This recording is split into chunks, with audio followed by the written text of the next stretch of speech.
Hi everyone, welcome to the podcast. Today I'm joined by Laika or Laika. Not sure which one you prefer, but today we're discussing your favorite game or game series, Dragon Age.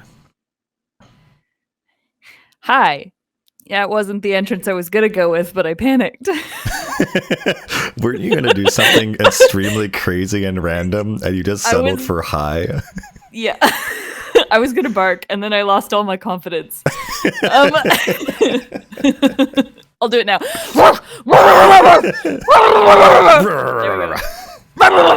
There we go.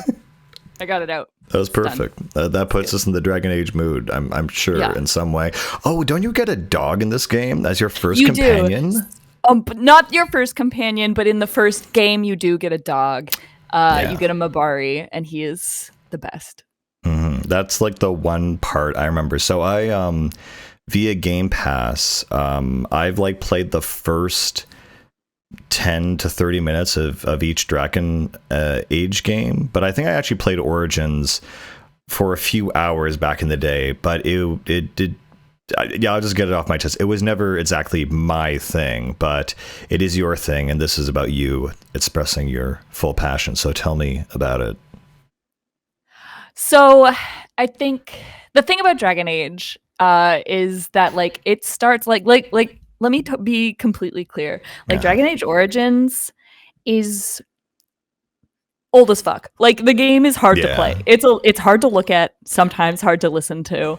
The gameplay itself, like the magic and the fighting and stuff, kind of sucks.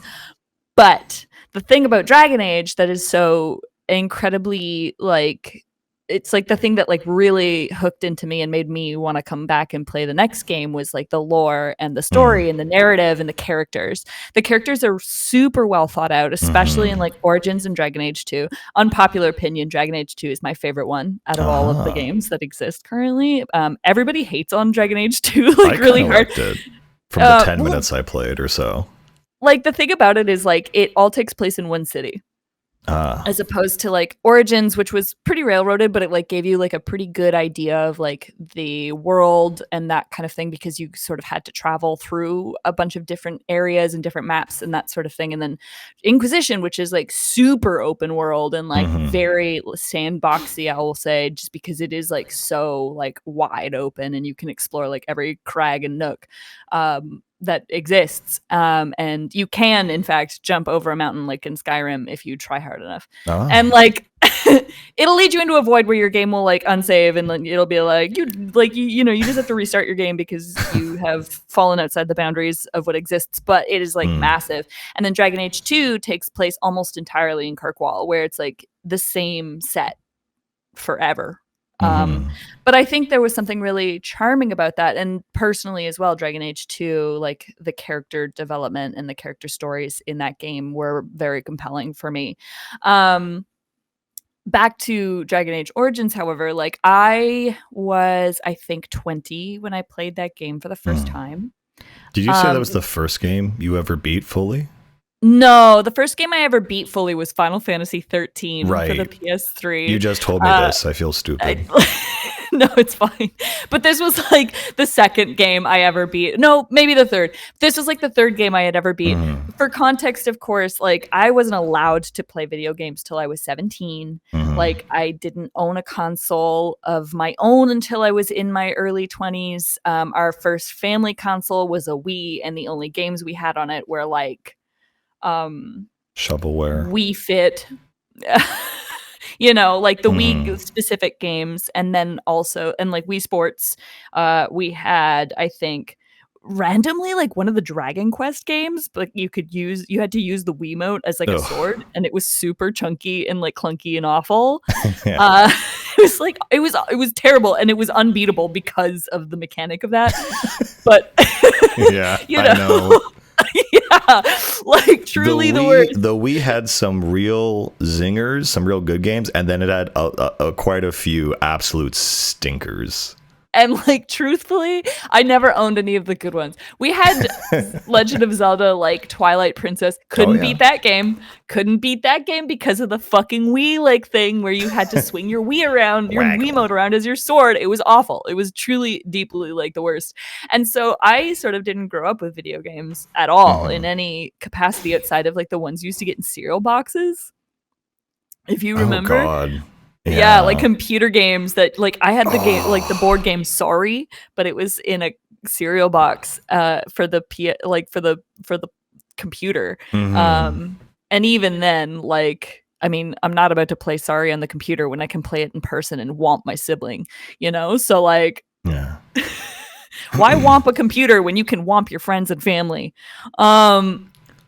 And you know, like I had that and then but I also was someone who like read a lot of books growing up. Like we're talking a book a week, you know. I would often opt out of my hour of TV time a day to like read a book in the outdoors instead, which tells you a whole lot about me.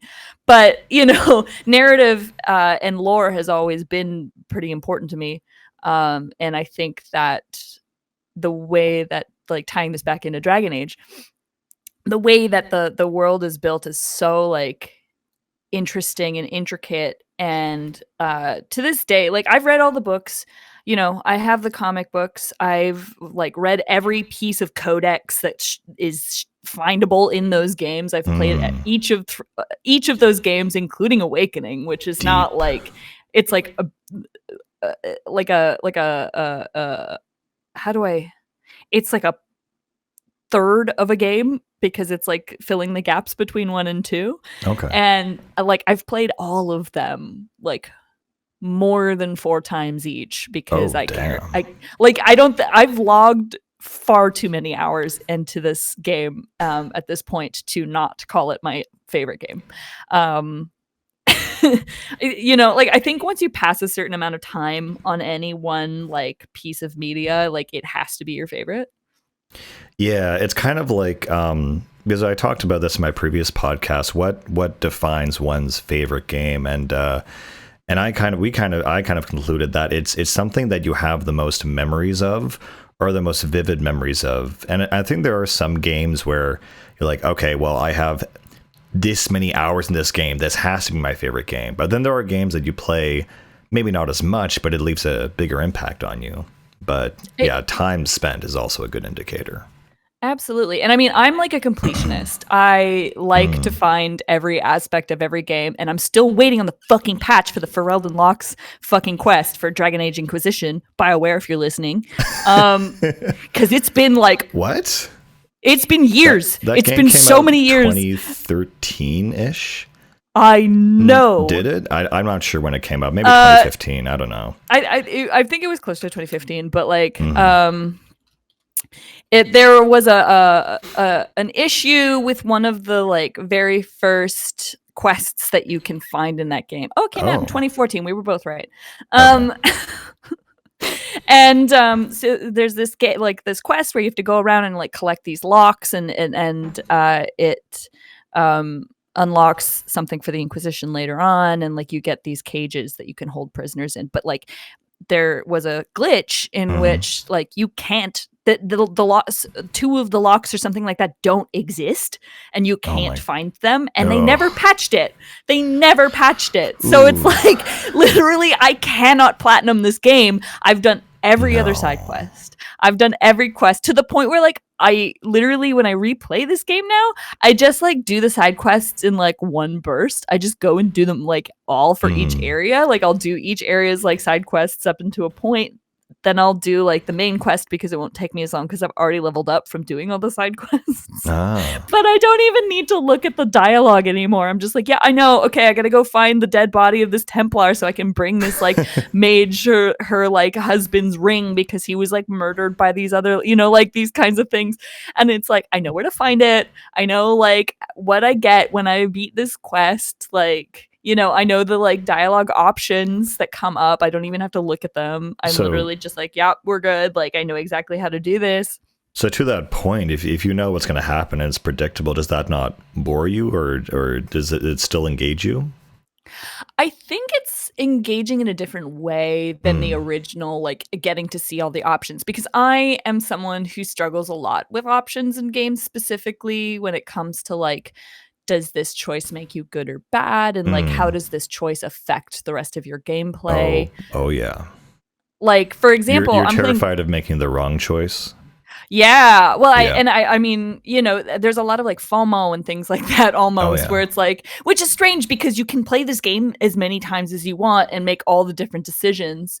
But I think that's one of the more interesting mechanics that this game has, is like how your choices affect the rest of the gameplay and the story, as well as like how they affect your relationships with the other party members. So like, for example, in the first game you have like approval ratings, and people are like, either like they approve of you or they don't. You can give them gifts and things that will either make them like you more, or you can give them gifts that are not appropriate for them and they're like, why would you give me this? My approval rating is actually going down because fuck you. And it's like if you haven't played the game a couple times or looked at like a guide or something like that, it can be quite like hard to choose, because you're like, this You have no gift doesn't idea. make sense. It makes Yeah. no sense. Like, there is a part in that game where you get spoilers for a game that came Yeah. out like 20 years ago. But like in Origins, you find these like gloves you can give as a gift. And if you give them to the obvious choice, which is like Liliana, she's like, that's cool, I guess. But if you give them to Zevran, who is not the obvious choice for this particular gift, he's like really happy about it, and he like actually like unlocks a little bit of his like backstory, where he's like, my Oh, mother had like leather gloves like these, like I'll treasure them.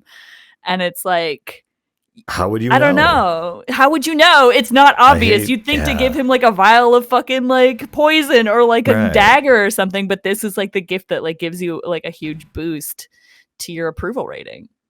Yeah.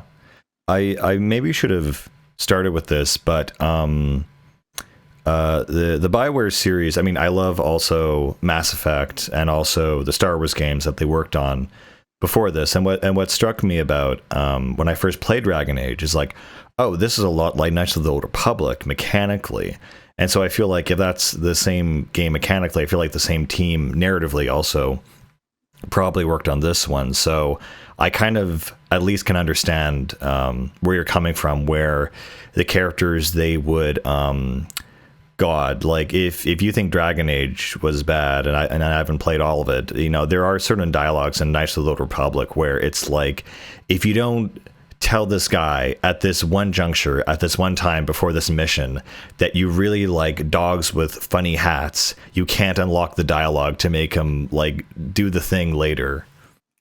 Oh my god. Yeah. Yeah, the struggle's real, and like there is a lot of that in Dragon Age Origins specifically. Mm. They do get a little bit more like open with like the options in Dragon Age 2 and in Inquisition especially, but to Mm. its own detriment, honestly. Like Inquisition was good, but it wasn't as good as the other two games in my personal opinion, because it Mm-hmm. felt too grand almost.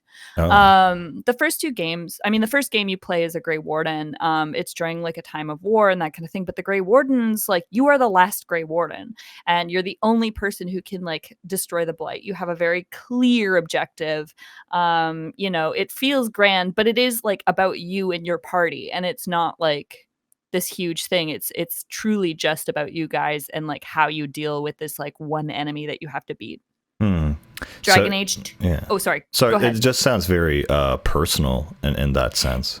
Very much. And I Yeah. think that was part of what like really brought me in and made me feel like part of the story, which I think was an important thing. Mm-hmm. Um, Dragon Age 2, you play as Hawk and you're a refugee from the events of the first game. And I think that, really ties it in. And even though you're playing a character that has a name and like technically already existed within the Mm-hmm. world and is not as customizable as the first game, it's still like it with the storytelling and with the way that the characters are done, and just the way that everything is contained within this one city, and it's like the story of Hawk as he like or she, depending on your choices at the beginning of Oh, the game when right. you do Yeah. your character selection, because you could do either, and it does affect like your story and that kind of thing, which is great. I love that because it does make the replayability there.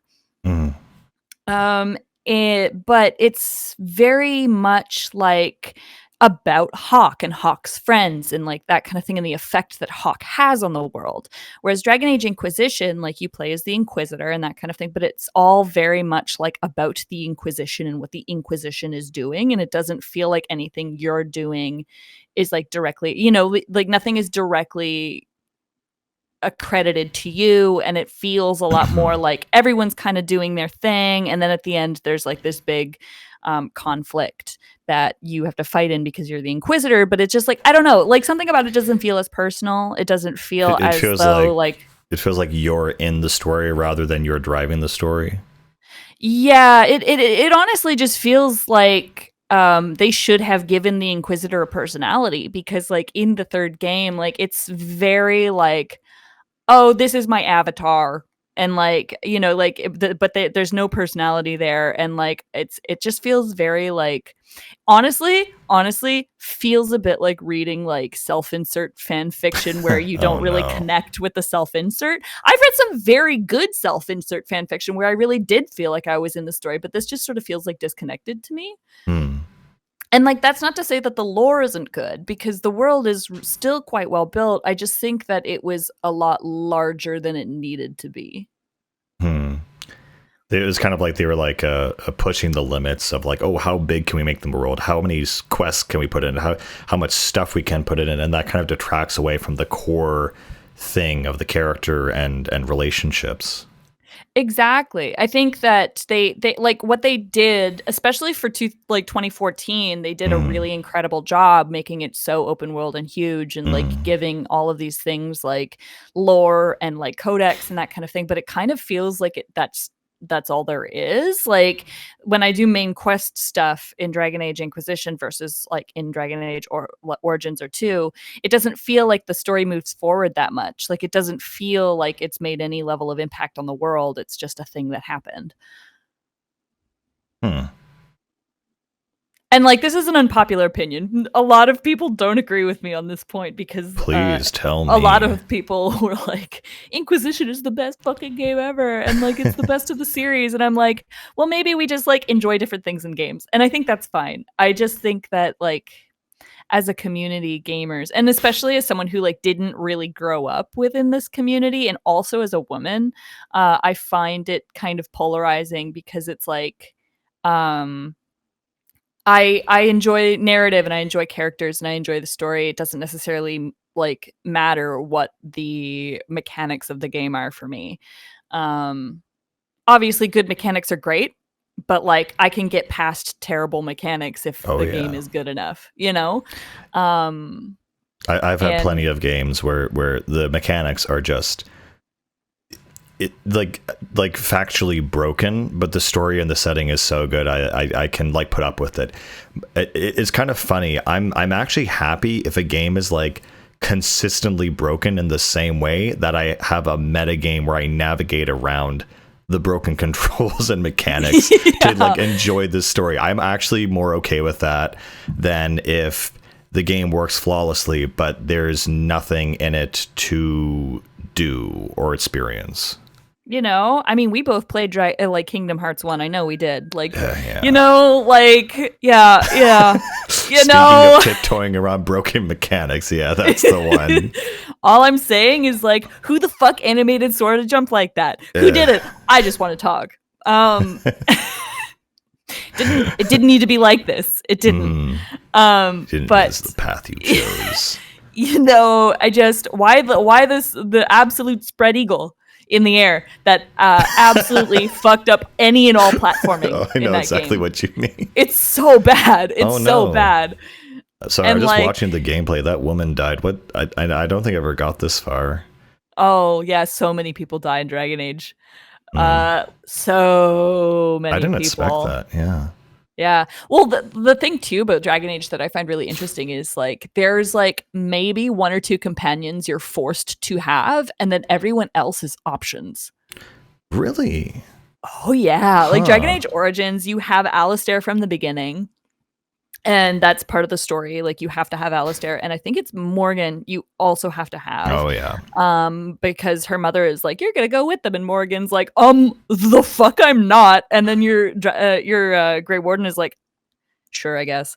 So, because you can't really fight against an all-powerful evil swamp witch. You can't really do it. Mm-mm. Um, you know, and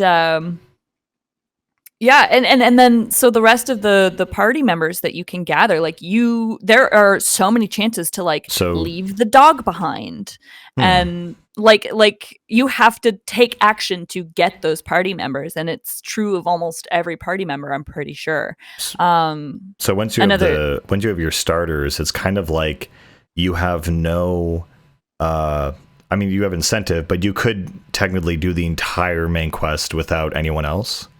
Oh, fully. Like, Oh it would be wow. very, very difficult, and I wouldn't recommend it because Yeah. the other thing about Dragon Age Origins is that the party banter is god tier. Like, Oh, it's so banter fucking good. banter has become like one of my like random, I don't know, requirements or green flags in games now. Ever since I think Near Gestalt, which is Oh, the best yeah. banter I think I've ever heard, to made me realize I need more of this.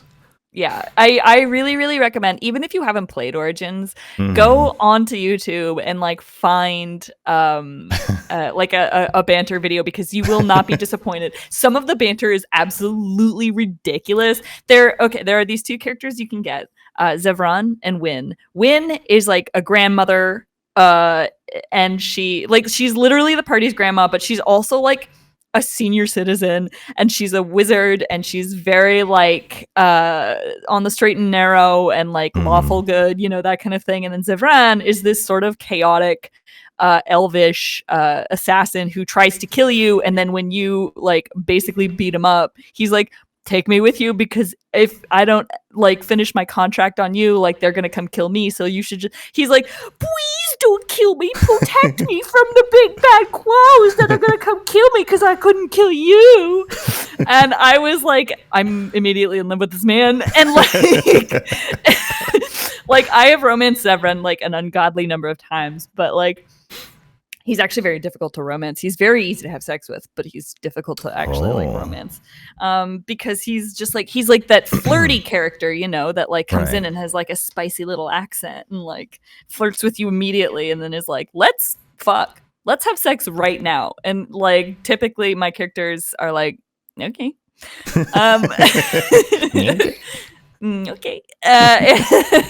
But their banter between the two of them, it's often like Zevran just being like talking to Win and like talking about how he's so sad, and how he'd have a change of heart and wouldn't be so evil if she just let him like rest his head on her ample bosom. And it's like this whole fucking like bit where it's Zevran like trying to hit on Win, and Win being like, I would really like it if you stopped talking about my boobs. That would be cool. And then him being like, "Oh, you must be so like celibate, like living in the wizard's tower." And she was like, "Oh, no, I've done everything." And then Zevran being like, "Wait, wait." But I mean, it's interesting, and it sort of like shows you who the characters are without having to like unlock backstory, because that can be quite difficult at Hmm. times. And there's a lot of really interesting characters in Origins. Sten, for example, who is a Kunari, which is some like it's a race we haven't super delved into Oh. really within the Dragon Age series. I mean, there's we get little bits and pieces every time a new game comes out. I'm really excited for the next game. So there's been, Um, sorry, actually, how many Dragon Ages have there been? There's been at least three, or is there four? so there's three technically. Awakening is like a 2-hour game that is Uh, between 1 and 2. The nice thing about it too, though, is that you can, if you do your saves through the internet, you can save all of your previous backstory to a website that then allows you to bring the save file over to your next game. So for Awakening, for example, like if you played all of Origins, you can take the results of that like game file that you did and move it over to Awakening, so you still get to play your same Grey Warden like a couple of years later, and that gets incorporated into the story for 2, and it gets incorporated into the story for 3, and it unlocks different paths that you can then take, which is really, really interesting and allows you to sort of play around with like the world story.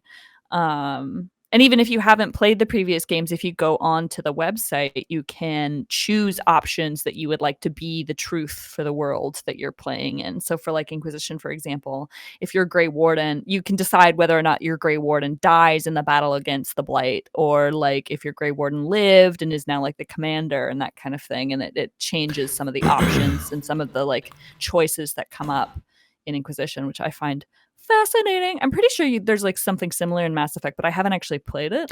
Yeah. I own it. I haven't played it.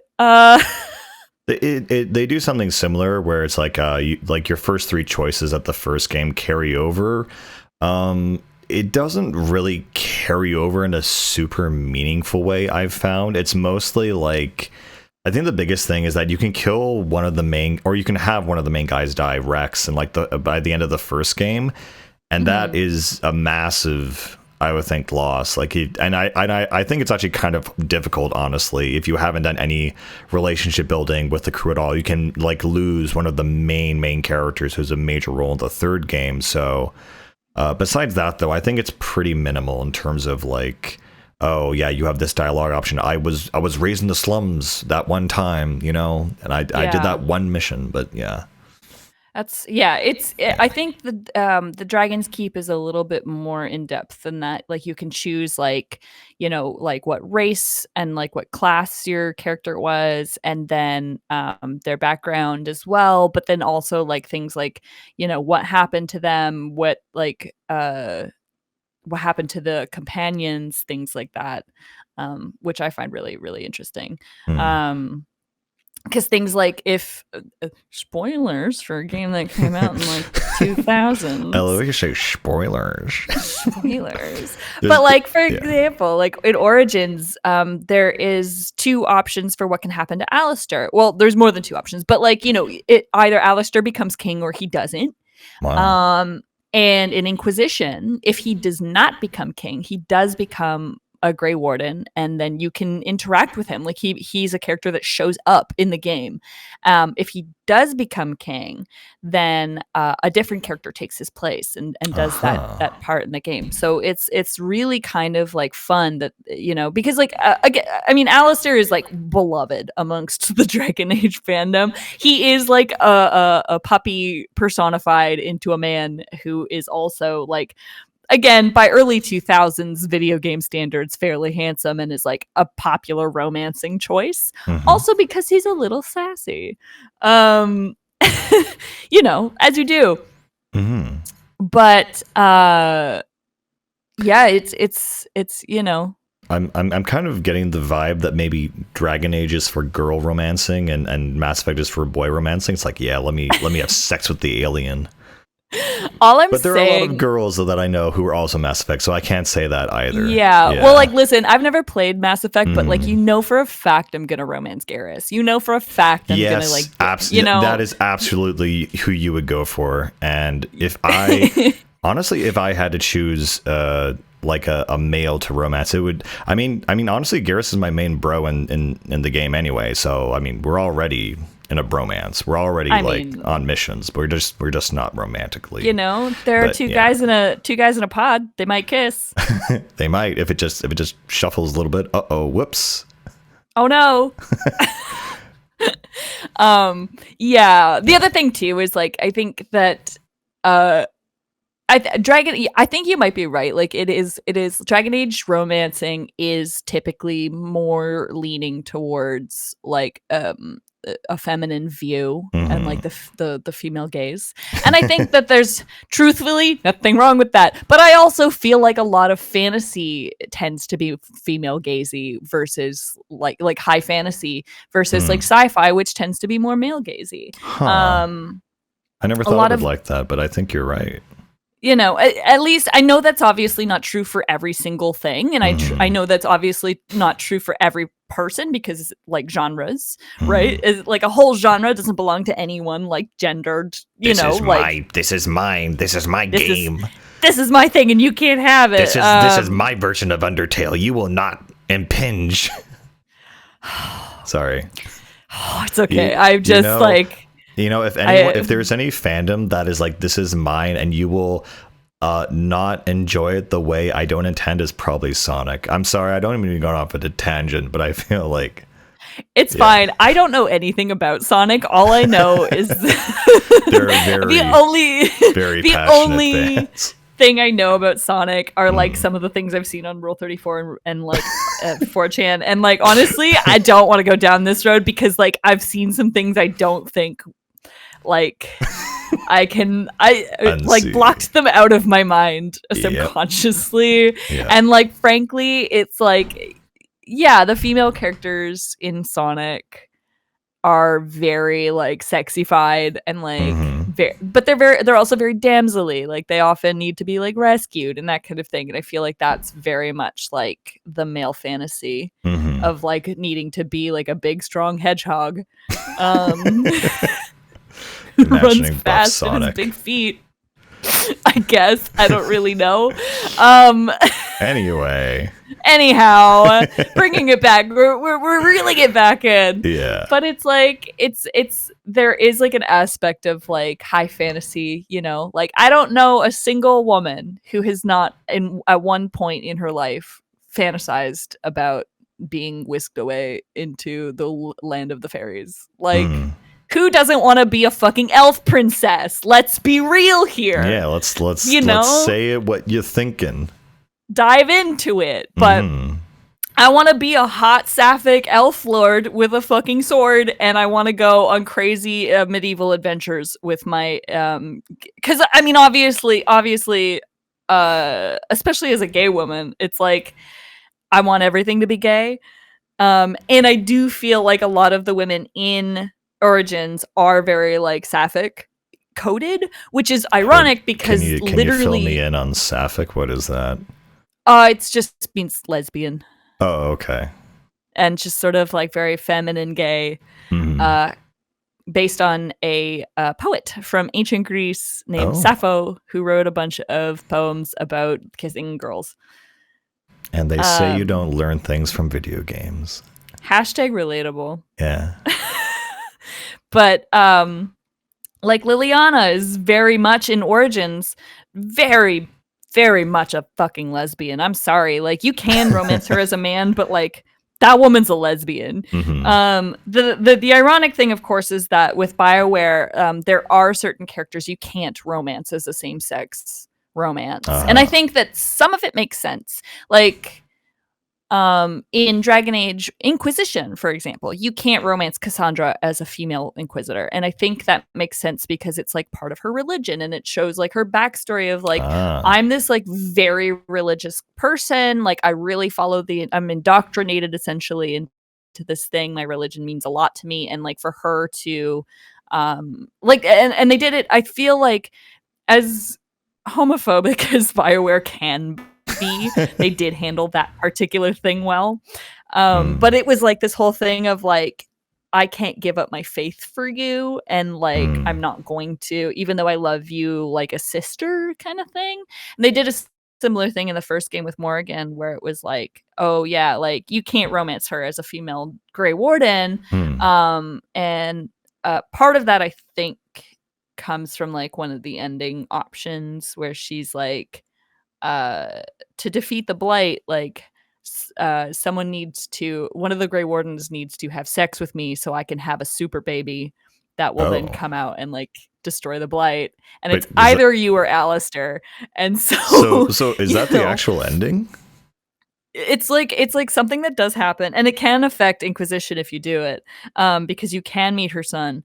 But essentially it's like this thing where she's like, if you're a female Inquisitor or a female Grey Warden in Mm. Origins, she's like, I need you to convince Alistair to have sex with me. And like through the whole game, it's a whole thing where like Alistair and Morrigan hate each other. They don't like each other. They are constantly like being shitty to each other, like all the time, Banter. sassing. And then it's this whole thing where it's like, I need you to fuck, I need you to get Alistair to fuck me. And then so the warden goes to Alistair and is like, fuck Morrigan. And Alistair's like, yeah, fuck Morrigan. And the Grey Warden's like, no, fuck Morrigan. Yeah. And then your approval ratings actually become very important because like there is like a moment where like it will like make or break this decision for him. Like if you are not like above a certain level in his like approval rating, he won't do it. And if you are like above that, he's like, I'll do it for you. So it's interesting how everything kind of plays together, but I think it's characters and narrative really fucking do it for me, you know?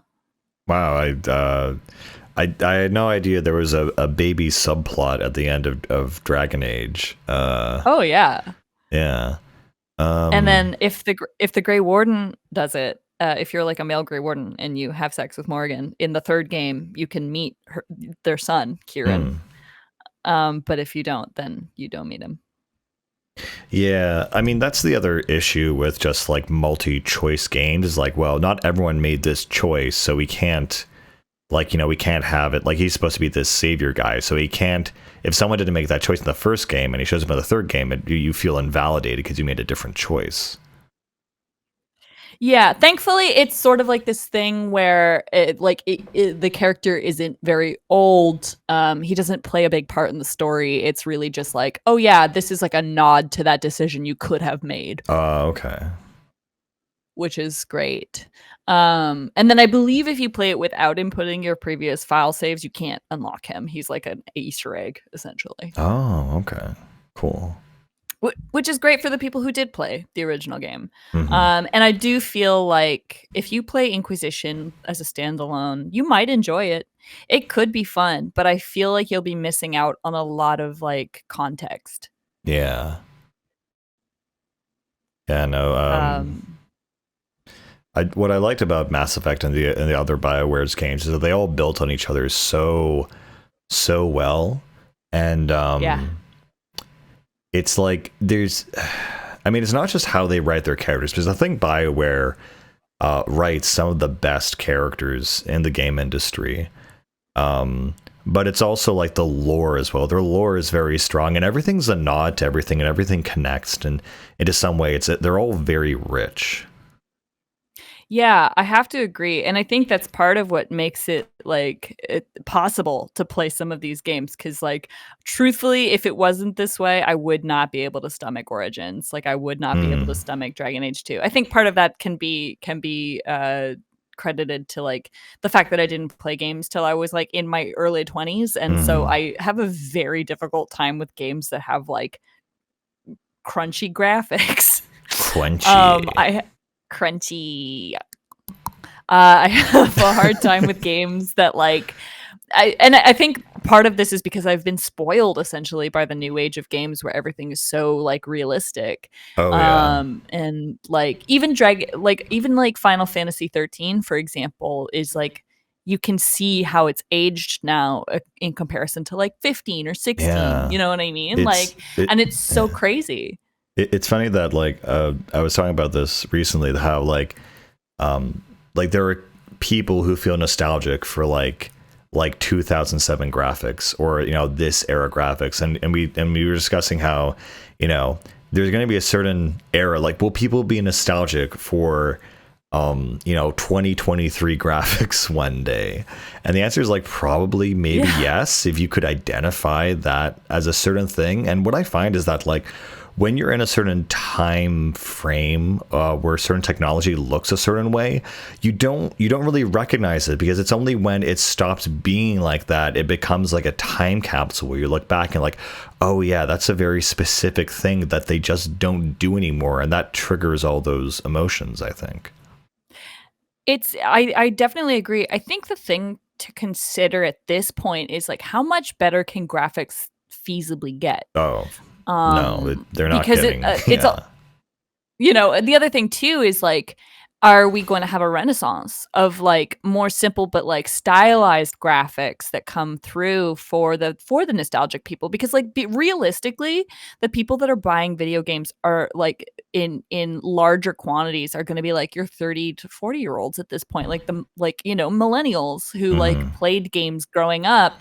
Obviously these young 20 somethings and the teenagers are going to be like playing video games growing up, but like, they're not the major drivers for sales and for marketing and for that kind of thing. And I think there is potential for us to see like a lot of games that are like for example, indie games are booming right now. A lot of the games that I get ads for and a lot of the games that I like get to play on Game Pass and things like that, like, are indie games that have really like simple like graphics, but then have really fun gameplay or like interesting stories or interesting concepts. Some of them are like throwaway, sure, but like listen.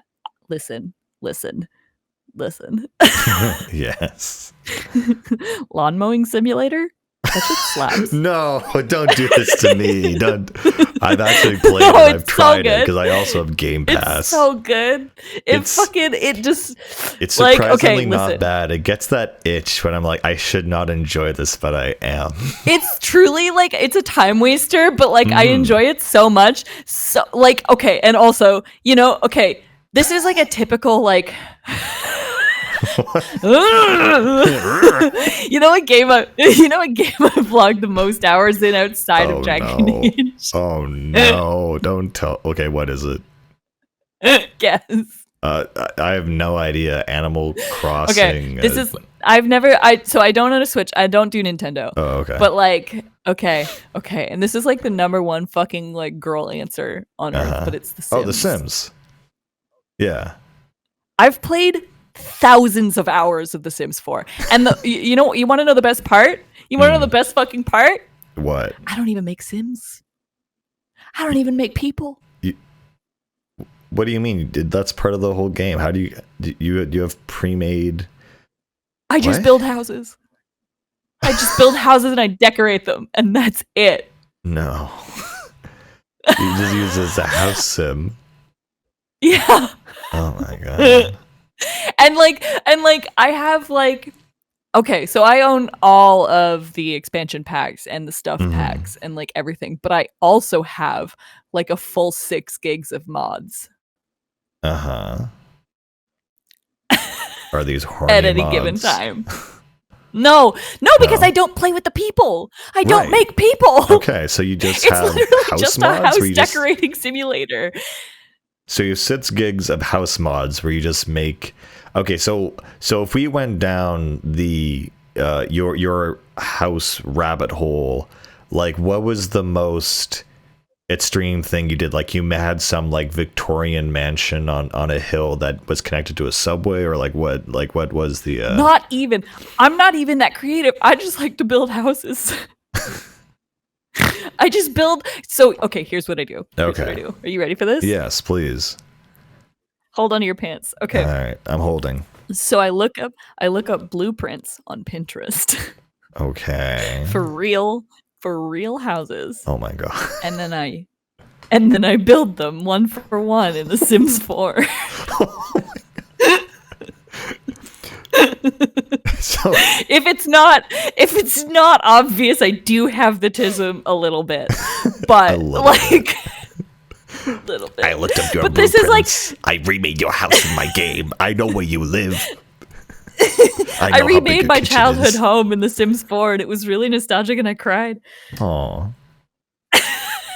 But it's like, I don't know, there's something about it that's really satisfying to me, and to like see that come together, and the fact that I don't need to have a score. There's no winning, there's no losing. It's truly just like it's mindless. It's kind of like, honestly, Minecraft for girls.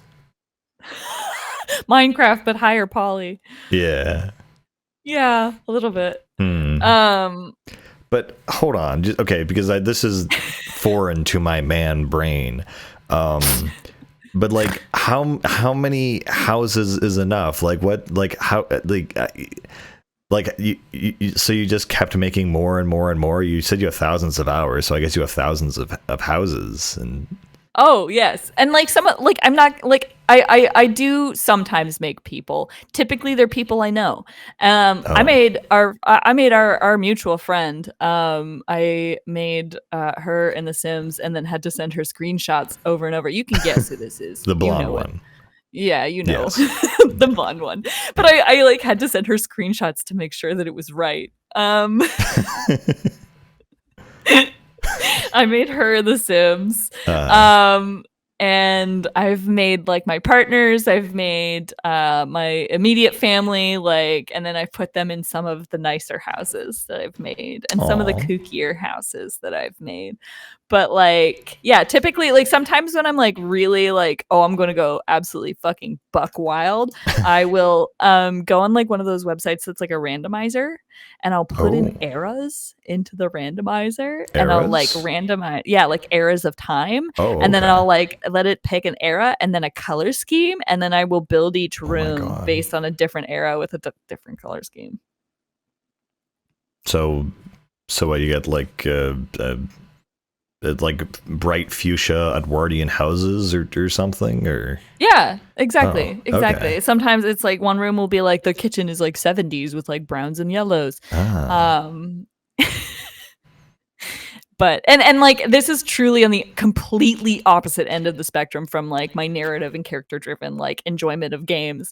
And I yeah. think The Sims is the outlier. Like it is the only game that I It's play that's like that. it's funny because I take into I don't know, stereotype that girls are mostly attracted to like character driven narratives. Like they don't really care about the story. It's usually characters, but The Sims is like one thing where it's like boy autism, where you're obsessed with trains or things. It's like how does the train work? How does it go? What if I made a track like this? So it's interesting how that translates.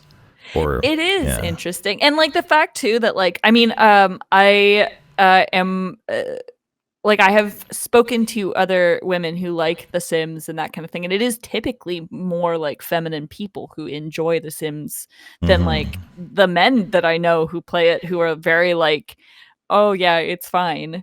Um, and it's so strange to me because usually the building thing is not typically the thing, like for example, like almost every person I have ever met that plays Minecraft is a man, Right. and it's Yeah. so odd to me that like this doesn't appeal to those same people. But I You guess mean like you mean to each their own. there's no Sims Minecraft crossover. Yeah. I guess they're just Yeah. like purists on this Minecraft train. And I get it. Like I understand. I've never played Minecraft and probably never will. Uh, And so on that same point, I guess like it's a little hypocritical of me to say hmm. like, oh yeah, only like, these people that play Minecraft, they're not giving Sims a chance. Um Damn Sim haters, God Sims damn it, haters. Sims haters. Um, Um, it's funny because in Minecraft you're basically taking the natural elements of the world and then forming something out of it. While in The Sims, everything's kind of prefabricated, and then you just choose the best place to put the thing. It's an interesting, like it's interesting because it's a very similar thing, but there's a slight differentiation, which makes it, I don't know, different. Like I don't know. For me, it's how do I say this? Like I've example like the friggin' Legend of Zelda Wind Waker with little statues around Windmill Island or whatever. There's a difference between a game where it gives you unlimited choices and like limited choices. So there are like 20 places you can put the statues, and you can choose what statues, and some are more expensive than others. But the point is that it's a closed system. Like there's a limit to how many you can do, and you think, oh well, I can figure out the optimized thing to express my creative design in this area. And I don't think this is even like a man or a woman thing or whatever, but I really like it when the game gives you enough customization that you're not overwhelmed, but there's also something you can actually do with it. yeah, I definitely think there is something to be said for that. And I think, yeah, you make a really good point. Um, oh, my brain farted. Sorry, that was a lot. No, it's I okay. just spewed. It's okay. I think the other thing too I find is I mean, I talk to a lot of like gamer dudes Mm-hmm. often, and that sort of thing. Like I'm in some servers that have like a lot of gamer dudes, and I find it's really interesting, the differences between talking to them and talking to people who enjoy narrative versus um, uh, like fighting and stuff like that. So it's Yeah. like it's interesting because like for example, I have a friend who plays this one game where you play as like a mech guy, I guess. Mm-hmm. I don't really know like the whole story, but like in this game that is truly almost like no story and Mm-hmm. like they have characters but they don't necessarily have names. They have like serial numbers and it's truly like 3D Toho where you have to like dodge and shoot.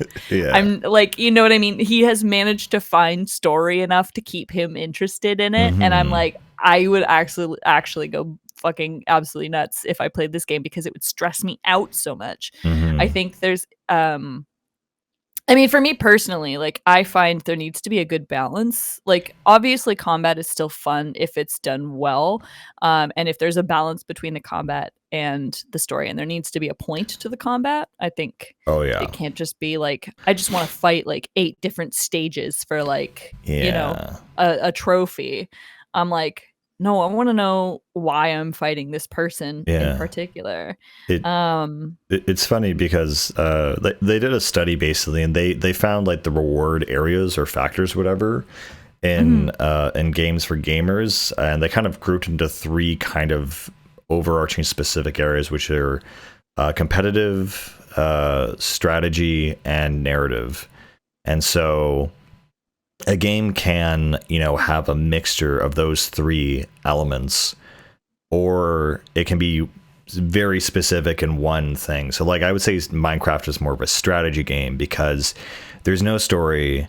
There's some combat, but it's really about the strategy of like how do you pool your resources and how you just craft things. And I hate crafting. Oh my god! Like it's fine in games like Breath of the Wild where it's very minimal. It's like there, but it's not the main thing. And then I'm kind of going off on a tangent here, but it's like I feel the best games have like a mixture of all of those things.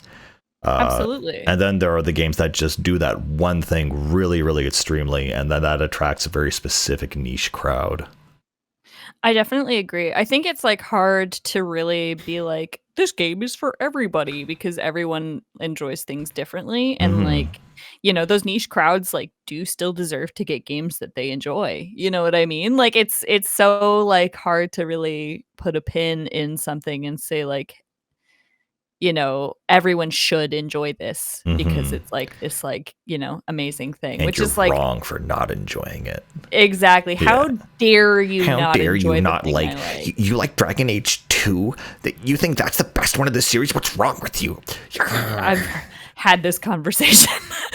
Can you Like, give us a little insight? I love these like little fan arguments. Honestly, I am so nostalgic for the console wars. I am so nostalgic for fan bases arguing over the pettiest, stupidest thing. And you know why? Because it was so genuine. So please, like, enthrall us with your fandom it's stories. fuck. It's truly like it's ridiculous, and I think part of the issue is just that I'm like, this is my favorite game, like Mm-hmm. my favorite game out of the trilogy, and Yeah. like, but why does that make other people upset? It's not their favorite. Like, you know what I'm like? Yeah. I'm kind of, Yeah. and people are like, on what grounds? I'm like, I like the characters and the story, and they're like, and I'm like, no, but I No, but liked them. Like, I'm truly kind of like this strange pragmatic, and maybe it's the autism, but like, I have this kind of attitude of like, you're allowed to like what you like, mm-hmm. and it's okay if someone else doesn't like it the same way you enjoy it, because like Mm-hmm. we're gonna get different things out of different things, right? Someone who only played Inquisition, and really really enjoyed Inquisition and thought Inquisition was amazing, will not have the same enjoyment of it as like I did because I've played the other games and I have more context, for example. You know what I mean? Like, and like I like Mm-hmm. it for different reasons than they do. Um, Also because it's my least favorite of the three, but whatever, it's fine.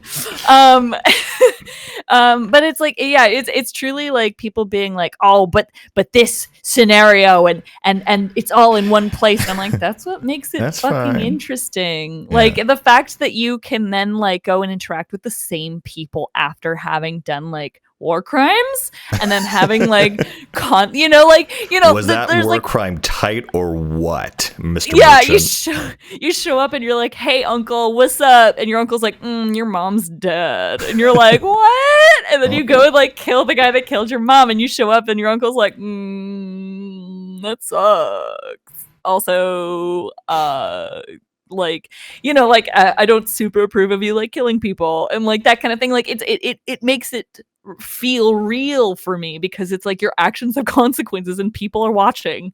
Like, I don't know. And some people don't like that, and that's fine. I don't, I'm not here to argue about it. I just think personally that, like, again, like some of the companions have some of the best backstories, and are like some of the most compelling. And the interesting thing about Dragon Age 2 as well is like at the very end, at the big conflict, it's like very much like you have to pick a side between the Templars and the mages.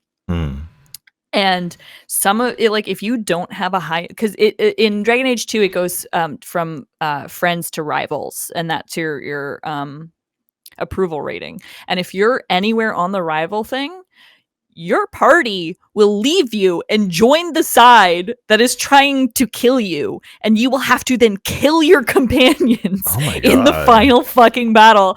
And it's so heartbreaking. Like the first time I played that game, I made a huge mistake, which was that I romanced Anders. Don't ever do that. It'll hurt your heart and you won't be happy with it, and it sucks. And also he's a trashy little mage boy who looks like he drinks too much milk. And and at the end of the game, I wasn't good enough friends with Fenris, who is like this crazy fucking berserker with a fucking greatsword who kicked my ass in the last fight, comes out and like fucking tries to kill you because he's like, fuck you, mages suck, you're going down. And like realistically, I'm always gonna pick the mages because the Templars are just cops. So they're cops on heroin, and like I'm not about it.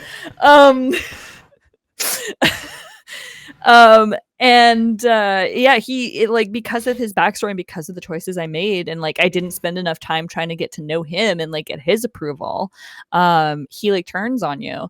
And like the thing too is like in character, that's also pretty heartbreaking because like he was with you through all these crazy things, like when your brother dies and like all this other stuff. And you're like, if you're into like the idea of like taking on the role of the character you're playing, and like I am someone like that, I play TTRPGs, like that kind of thing as well. Like personifying a character in my brain when I'm playing a game and like role playing as that character is something that comes like very easily to me. I do the same thing when I read books, like I am a self-insert Mary Sue, and it's fine.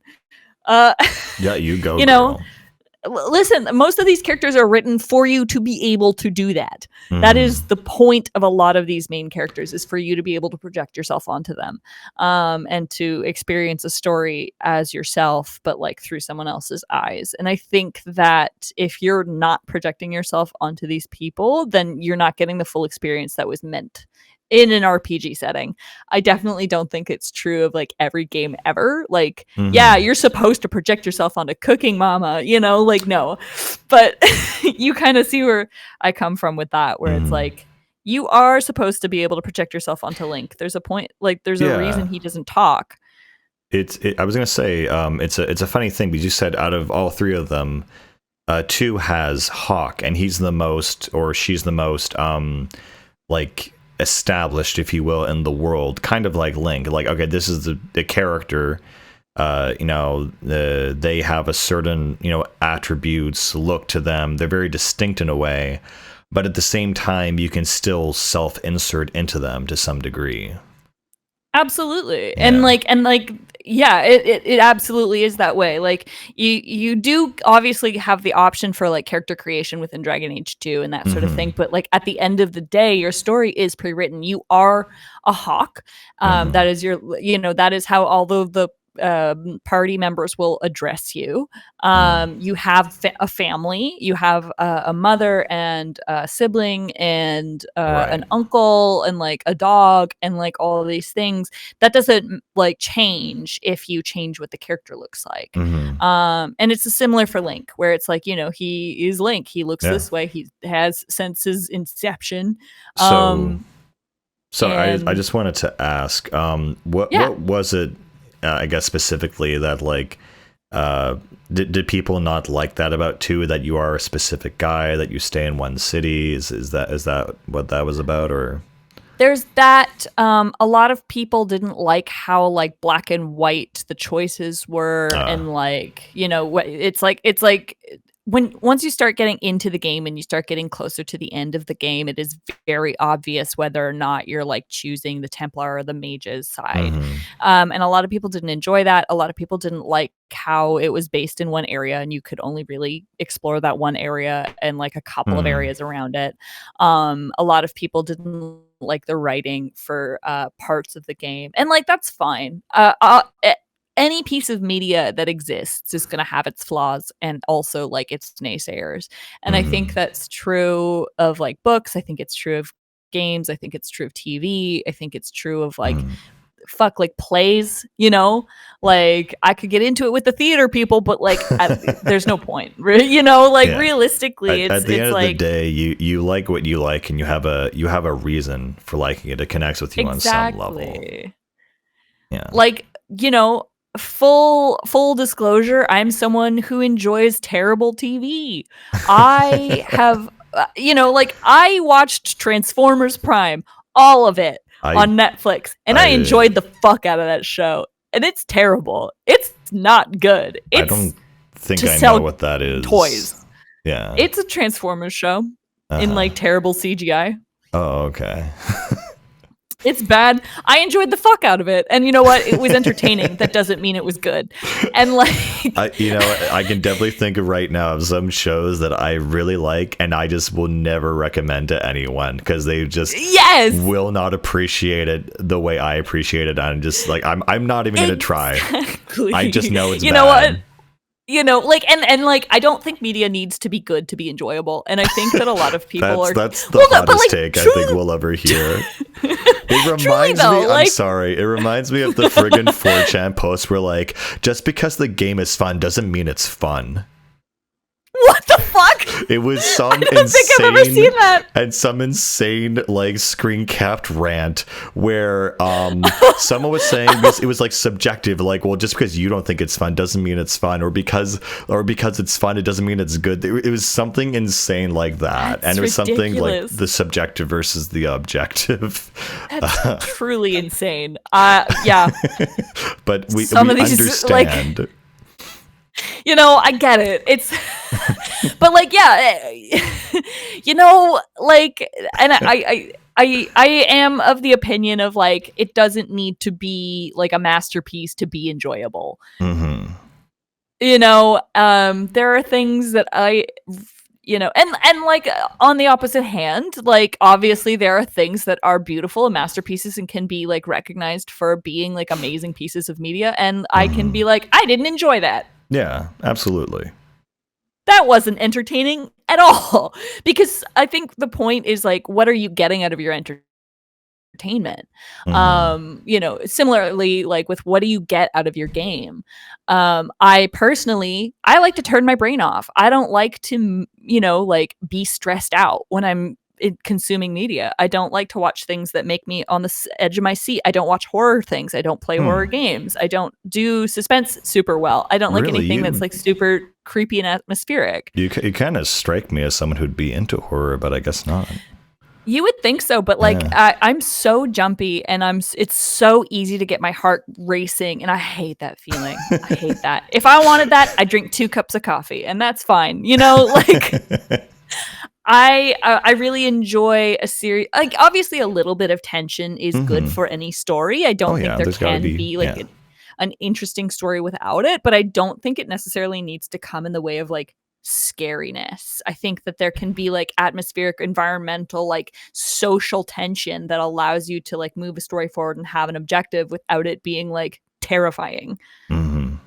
I think a really good example of this is like in Horizon, for example, like Horizon Zero Dawn, Yeah. which is another one of my favorite games of all time. Surprise, surprise! Like you look at the format of that game and you're like, yeah, that does. It's very open world and it's very narrative driven and very like dialogue and Oh choice yeah, based. yeah. I can see the similarities. Okay.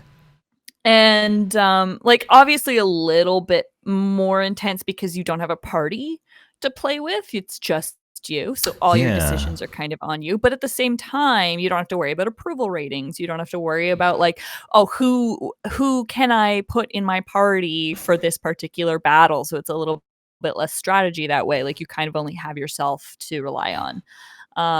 But that game is like so good. Like the story of that game is so intense and so real and so like entertaining in a way Mm-hmm. that like kept me like, like there were fights in that game where I was like, I don't like this. And if I had an older sibling, they would be doing this fight for me if I were a child. But I am the older sister. So like, I kind of have to like live with it.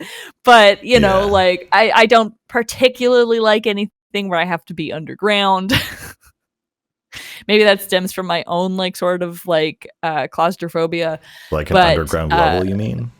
yeah, Oh, exactly. Like there are spatially. levels in that game where you have to like go into vents inside of like these Oh, crazy like underground bunker things, and I I. don't enjoy them.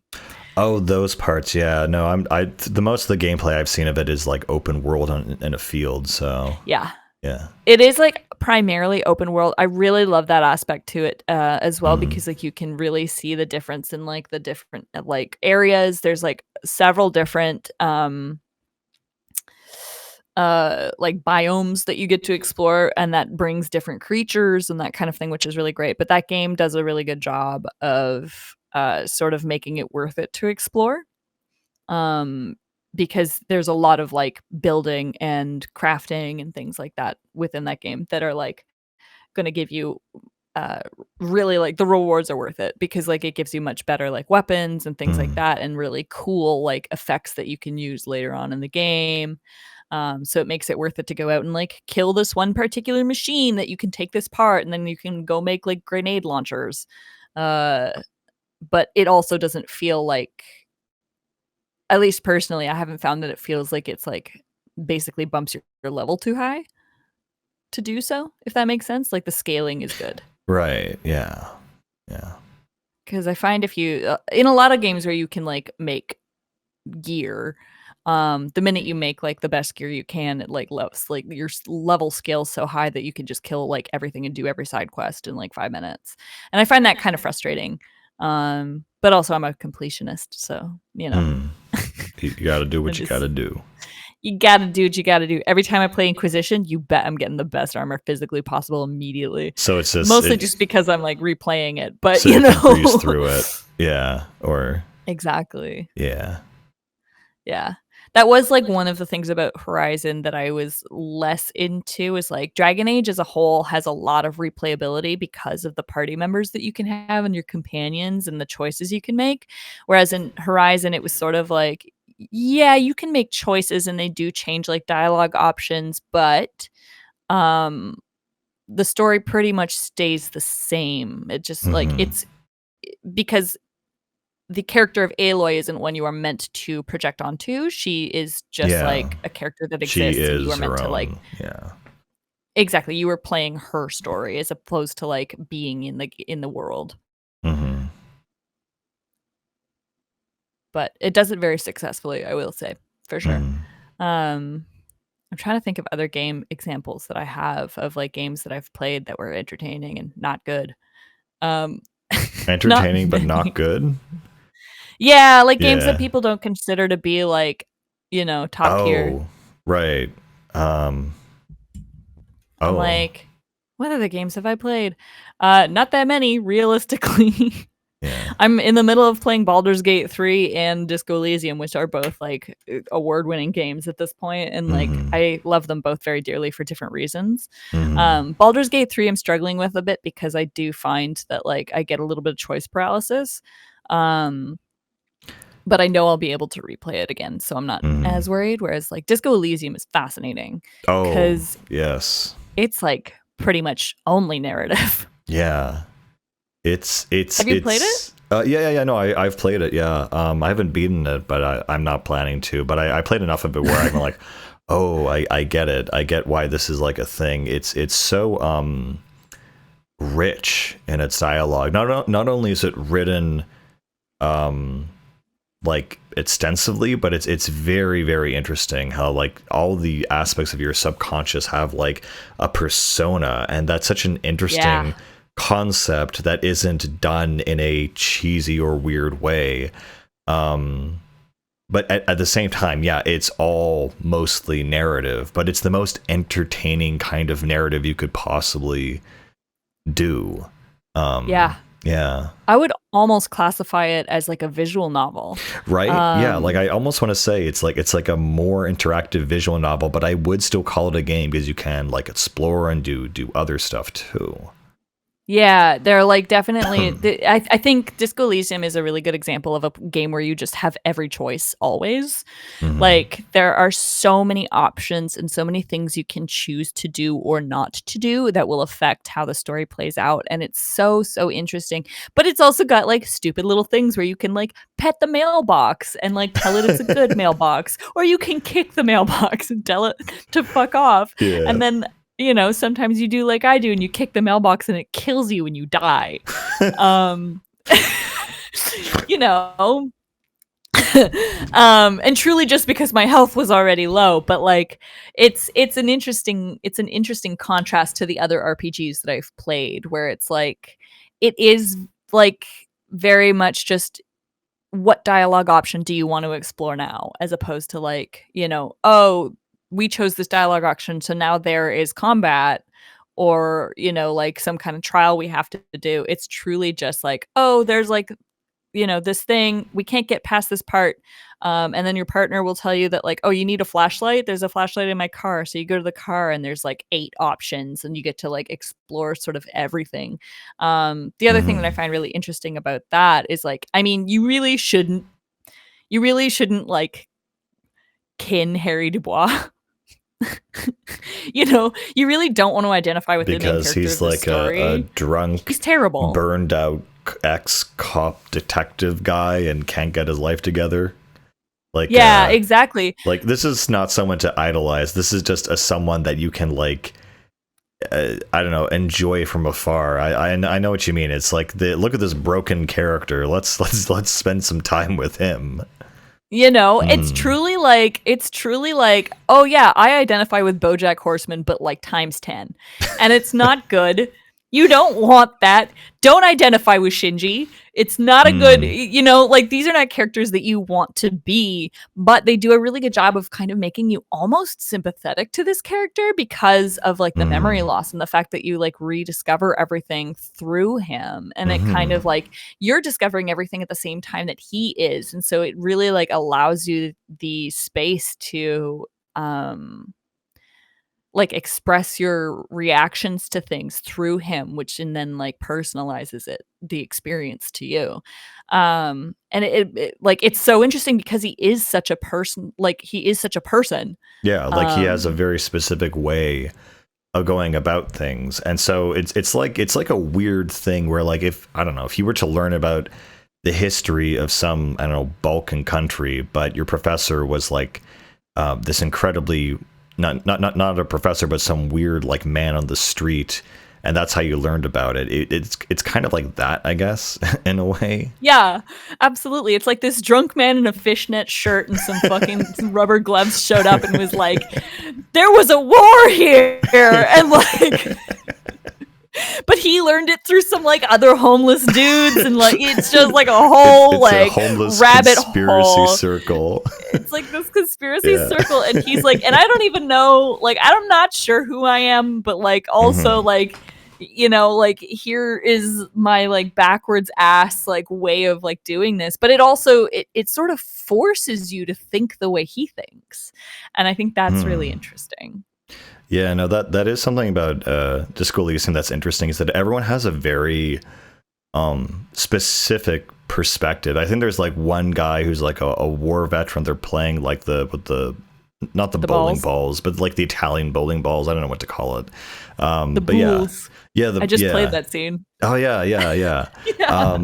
But yeah, it's like And you're every like- character there has a very specific perspective, and it's funny. It comes back to our thing about the subjective and the objective, where, you know, certain people will have certain tastes in certain games, and each character in that game also has a different viewpoint on the state of, well, the state and the economy and all that other, you know, whatever stuff. And I don't know, that whole game is like a exploration of narrative within itself, and it really pushed the boundary for that. And that's a good game that would appeal to, I guess, people like us. But like, if you are more of a tactical or a combat person, you're not playing that at all. You're just No.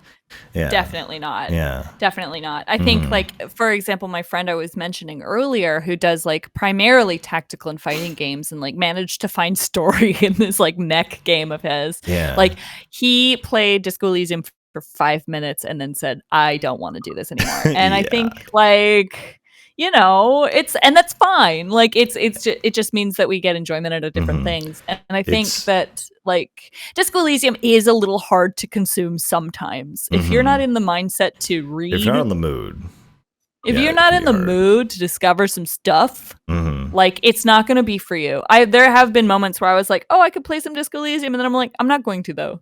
Yeah, that I kind of actually want to go back to it, but then I have to like remember, or I feel like I almost have to like start the game over in order to go back to remember exactly what happened. But I don't start games over, or at least I don't do it anymore. So it's kind of like something you just have to jump into and just allow it to express itself onto you, I guess.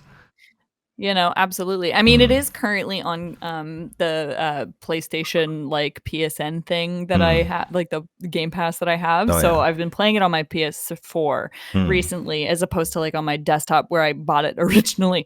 And I think restarting it has like, there are obviously interactions that I remember, but I think that I have like approached it in a different way.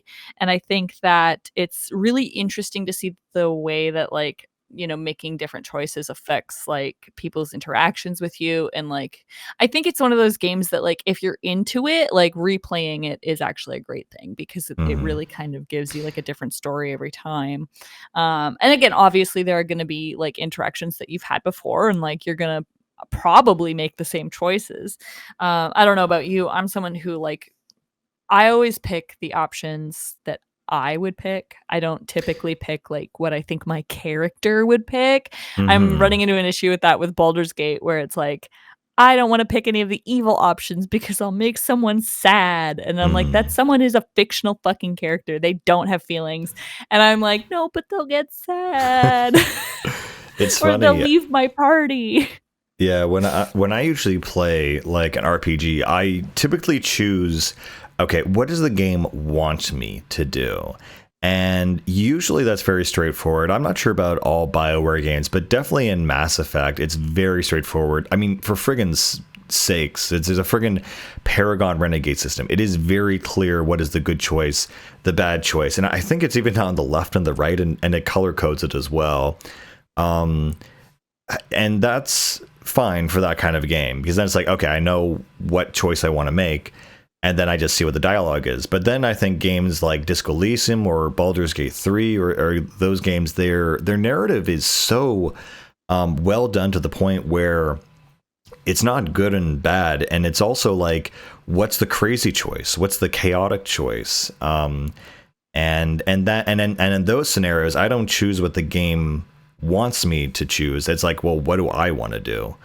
Yeah.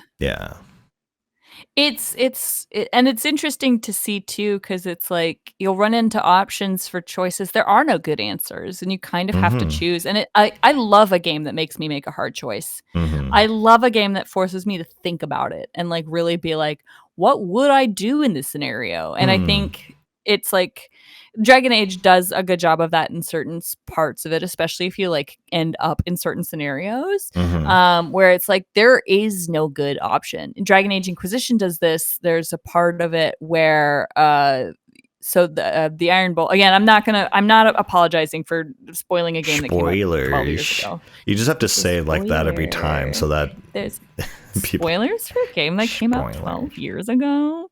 But there's a part of the game where you have the Iron Bull as part of your party, and he is in charge of this like group of mercenaries called the Chargers, and there's a part of the game where you find out he is a Kunari spy, and like they all know that, whatever. And you're posted up waiting for like this Kunari like ships to show up on the beach to like help you, and you find out that there's going to be like an ambush on these ships, and that you have two options, because it's like either you can save the Chargers who are on the beach already, like, or you can save the Chargers and like the ships will get destroyed. And then depending on what you do there, like neither choice is good. You're losing either way. Either you lose the forces from the Kunari that are going to come and help you, or you choose to lose the Chargers, who are like this, like, you know, this kind of like heart and soul of this character. And either way, he disapproves of you. There is really no good option. Yeah. So it's like, it's either he becomes, because the Kunari, if you like play the games, the Kunari are kind of this like extremist, like religious group nation of people who live under this the Qun, which is like this very like indoctrinated, like very strict sort of like system of belief. And if you leave the Qun, or if you don't follow the Qun, you become Talvishoth, which is like essentially like outcast, and it's like on site with members of the Qun, like for real, like it's fucking like it's intense. If you're born outside of the Qun as a Kunari, you are also Talvishoth. Like it's truly like you will be part of the collective, or you will be nothing. You will be other. Yeah. And so basically, if you save the Chargers, the bull becomes Talvishoth, and he doesn't approve of that because he is like indoctrinated, like very, very strictly. But also, if you like, if you choose the other option, the Chargers die, he has a hard time letting go of his emotional feelings for these people that he's like been with, and it's like it's part of his like story to like really struggle with. I've never been able to not save the Chargers because I love them. But it's like it is a very difficult decision, because it's like you are losing military might, but you are like saving these people that you know personally and care about, but you're like also forcing this person who has spent their entire life dedicated to the military that is like being thrown aside. And like it's very, very like it's a very emotional choice, and I think that it's really interesting that like they would throw that at you. And is that like near the end of the game, or this is like first half? Because this is like I was straight up at the first half of this game. Once you get the chart, like once you get the bull in your party. I was gonna say it would make sense to have that kind of choice near the end of the game, because, well, for me, I hate those kinds of choices where it does not, like, neither choice seems right. Because I'm the kind of person where maybe I don't know, I call it also a completionist mindset, but it's like when I play the game the first time, I just want to play it the way the developers intended. Like, you crafted a story, a bunch of writers sat down and they made this thing for me, and I want to do it right, so to speak. And if I feel that I've made a wrong choice, like 2 hours down, like the road, I'm like, maybe I should reload my last save. Maybe I shouldn't have done that. Maybe I need to, go back and make the right decision, or this is a decision I want. So for me, I don't really like that unless it's the very last thing in a game where you can kind of like have an open-ended a bunch of open-ended endings that mean something, but then it's like you have to play the other half of the game. You're like, oh, did I make the right choice? Oh no. Oh no. Oh no. Oh no. I know exactly the feeling you're talking about, though. I did experience that with Baldur's Gate, like when I was playing it for the first time. So like, full disclosure, I've never even made it to Act 3 in Baldur's Gate. Full disclosure, I've played 10 minutes and I I need to come back and play it, but yeah, go ahead. But essentially, because like the first time I played it, I bought it without realizing my computer wasn't powerful enough to run it. No. I bought it like on the release day, and then Mm, like so I didn't have enough RAM or like VRAM or like anything right. because my video card wasn't powerful enough. So I rebuilt my computer and I got a new Nice. SSID and all this stuff, and that's great. And then I opened my game. So basically, I like corrupted my first save file. Uh, Um, by trying to move the game physically from one folder to the new storage and then mm, moving it back so that I could do it through Steam. So I had to re-download the whole game, which was mm. super fun. And then because I was still playing it while my computer was too slow to run it. It's just that sometimes the environments wouldn't load, Mm. and sometimes the people wouldn't load, and sometimes Hmm. there was no sound. That And I still soldiered through most of Act 1 because I wanted to play it so badly.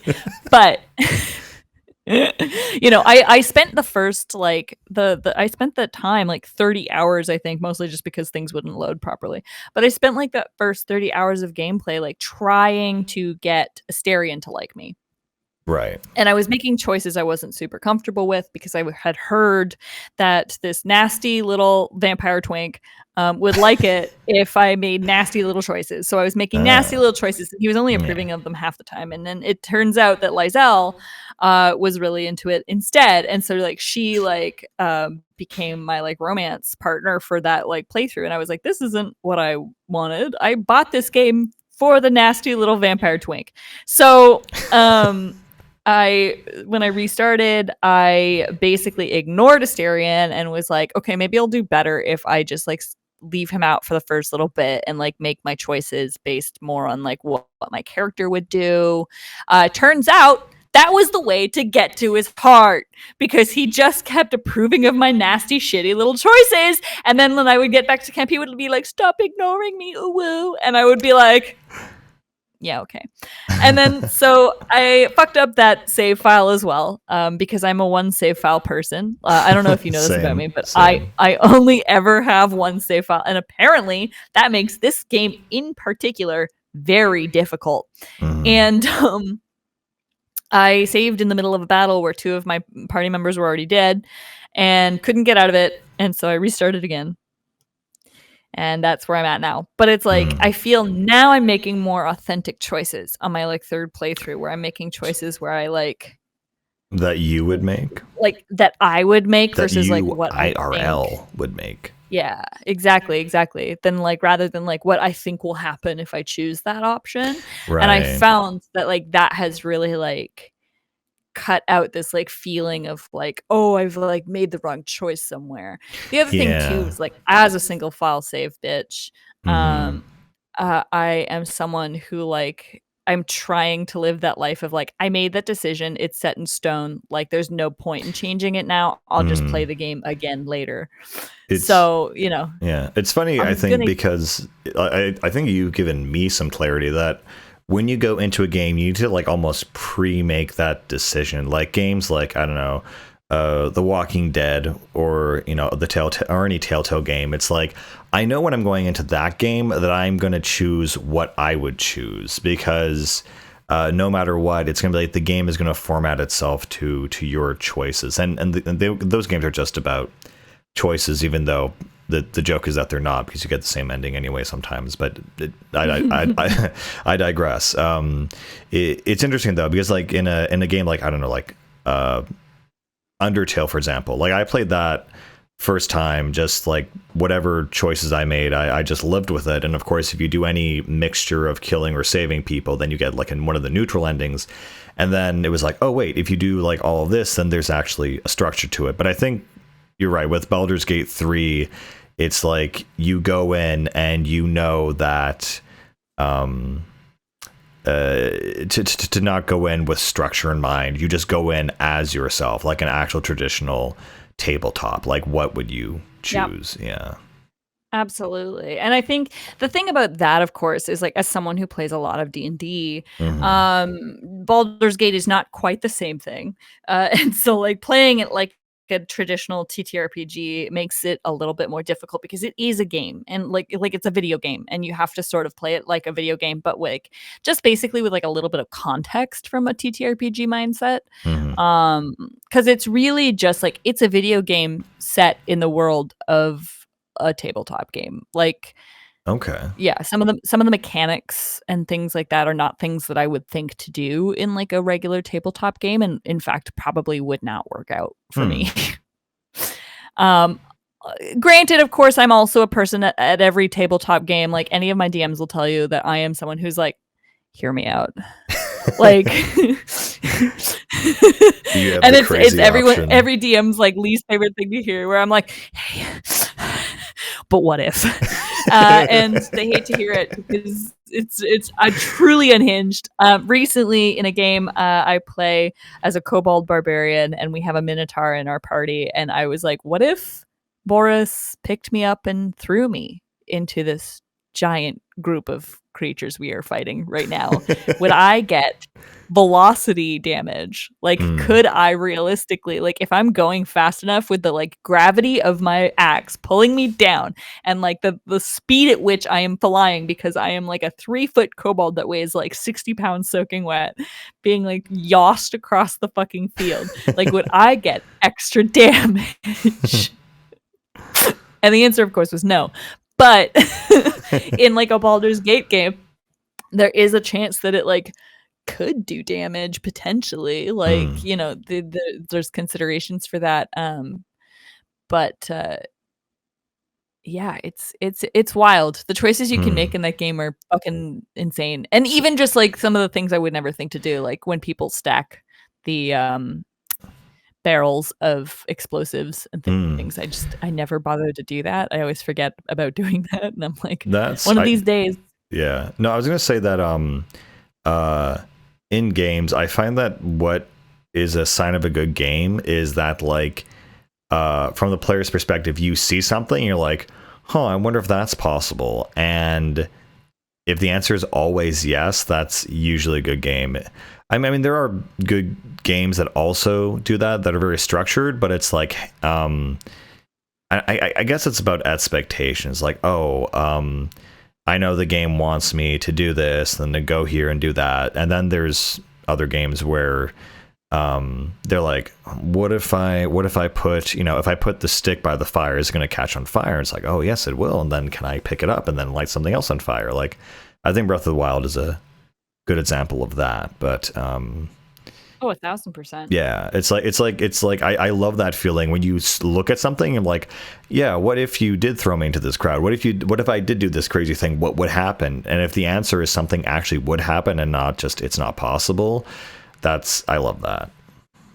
Absolutely, I agree. Yeah. I think there like a level of realism and like a level of like logic when applied to a completely insane fucking thing really makes, like, that's like the entertainment factor. Like, that's fun, and I think it allows for like creativity and for like even like Tears of the Kingdom that came out recently, all these videos of people making like these giant like raps, robots, the giant like pee-pee man, and like, you know what I'm talking about, right? Yeah. But like looking at all the creations that people made with these things that like were totally not how this game was like meant to be played, but like are absolutely fascinating, and like it truly, like, there is like a level of like logic and engineering and like, you know, this kind of like idea of like what would you know what it to that extent. I saw this video and I think it was making its rounds a couple months ago, but there's some guy at, I don't know, I don't want to say MIT or something, but this professor started a course in engineering, mechanics, and mechanization using Breath of the Wild or Tears of the Kingdom as course material. That's incredible. Yeah, the professor was like, we're gonna use the video game to teach engineering and physics. That's amazing, and I'm rooting for him. Holy shit. Yeah. That's like genuinely like I would never think to do that, but that's so smart and like makes a lot of sense and is like very, very interesting. I love watching videos of like the stupid shit people make. I know, right? But then it's to the extent where they're actually using it in a practical capacity, whether or not it's actually used or not. The fact that they're at least trying deeply amuses me. It's I hadn't heard that, and that's I'll send you the video. Very later. good. Yeah, thank you. That's like genuinely incredible and like holy shit. The possibilities are in fact endless. And I think it's I'm really interested to see like where video games will go from here. And like what kind of stories will come, because it's truly, we're at a point in time now where it is almost difficult to come up with an original concept, and expensive, and I'm like, but the on the other hand, I'm like so over remakes. Final Fantasy VII is like the only remake I'll accept right now, but also I'm pissed off about the fact that they're only releasing the second part on PS5. Oh, is that the case? I didn't know that. Apparently that's what they're doing, and I'm like, they can't do that. They released part 1 on PS4. Like, it has to be backwards compatible. Yeah. Like, like, it doesn't make any sense. It's the same game. You will buy the PS5, and I won't. That's what they're saying. I can't. Neither can I, so... and that's, like, frustrating. I never played the OG Final Fantasy VII, so it would really suck if I couldn't... No, I wasn't allowed to play, and it's like looking at fucking Roblox. So you've activated me a little bit, because you know what? What? I appreciate the Final Fantasy VII remake, but I just hate that it is called remake, because it is like everything about it is different, like literally everything except the character names. Like really, this like it is so different. Like it feels like a fan fiction. Like nothing, almost nothing. Like 95% of everything in the remake is different. And I don't think a lot of people really realize that. That what makes me kind of upset, because like, I think they're both good, and I think they both have their place or whatever, but I think if someone played the remake and they go back to the original, they'd be like very confused, because it's not a remake. It's almost like Kingdom Hearts level of different, of like, really? Yes, it is so different. I was shocked, because I thought, it was like, okay, this is gonna happen, that's gonna happen. Like, oh no, now this is happening. And yeah. But to your previous point, I am also sick and done with remakes. It's a funny, sad, tragic comedy scenario where the best games that have been nominated, I think, for this year's Game Awards are like Resident Evil 4 and Dead Space, and I think something else. And didn't those games come out like 1,000 years ago? Yeah, Dead Space was 2010 and Resi 4 was 2004. So while I appreciate that people still like these games and they also like the remakes, it's also like, come on, guys. Like, I honestly hope, not out of spite, but I just hope that Baldur's Gate 3, that actually did something new, sweeps the awards and just sends a message that we want something new and original, because you can go back and play those games. Yeah, absolutely. It like, we still have the technology. Like, fuck, you can still go back and play like N64 if you want to. I don't personally know why you would want to, but I also have no nostalgia attached to that. So, it is frustrating to sort of see things going that way. And then like the other thing too is like people assuming that a remake will be better just because the graphics are a little bit updated. And I'm like, graphics don't make a game. Personally, I really like, obviously beautiful graphics are great, and like, don't get me wrong, okay, I'm about to say something a little upsetting. Go ahead. Like, Final Fantasy 15 is one of my favorite games. I enjoyed the shit out of that game. That game, unfinished as fuck. So unfinished. And like, just awful. It like really could have been something great. The graphics are fucking gorgeous. You can see every blade of grass in that game. But like, where's the story at? Like, they literally like I understand like they had issues during production and like they did like run out of money like halfway through, but like, bro, just like hold on to that release until you can fucking finish the story you're trying to fucking tell. Like it felt like the story wasn't big enough for the world that it was being held in. And like and I have clocked hundreds of hours in that game. I have beat every side quest. I beat the Turtle Mountain. I did everything. I've done everything. I've played all of the like DLC episodes. Like I love that game. I read fan fiction for that game like to this day. I forever I just want to be on a road trip with those boys. But like that game that is the best part of the game. It was the best part of the game. I literally spent hundreds of hours before the train, like trying to run around and like finish all the side quests because I was like, I'm not done with this, but like also a little bit more story or development would be nice. But you know, absolutely. Again, it is what it is. I haven't had the chance to play 16, but I heard they did better. Yeah, no, I've heard good things about 16, so I'm very happy to play that in the quantum universe where I get a PS5 next year sometime. Yeah, I'm gonna go play it at my friend's house. Oh yeah, no, or that. Yeah. I still don't know about having a main character named Clive, but you know, whatever. To each their own, I suppose. Clive. Sheldon. He sounds like. Where did that come from? Sheldon. Leslie. Clive. And they were brothers. Oh my god. Yeah, narrative is really important. I've said this over and over again today. Yes. Well, a billion times. I guess you know where you land in terms of the games you like, and it's good to know what you like and what you don't like, and also because the feeling of recommending something to someone that you absolutely love and cherish and adore, and they end up being like, you know, it's one thing to say that they absolutely hate it and like, okay, you're crazy, and it's almost worse for them to say it was okay. Yeah, because it's because if you have a real, I just wanted to say, because I recommended someone to play Nier Automata, and he was like a week later, he was like, so like, how do you get the best chips for like your loadout? I'm like that.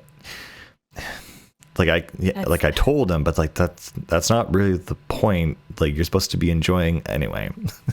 Yeah, I get it. I also enjoyed Automata. I am currently playing Just Alt, but like, or not Just Alt, sorry, Replicant. Yeah. And I feel like I should have played Replicant first, to just for context.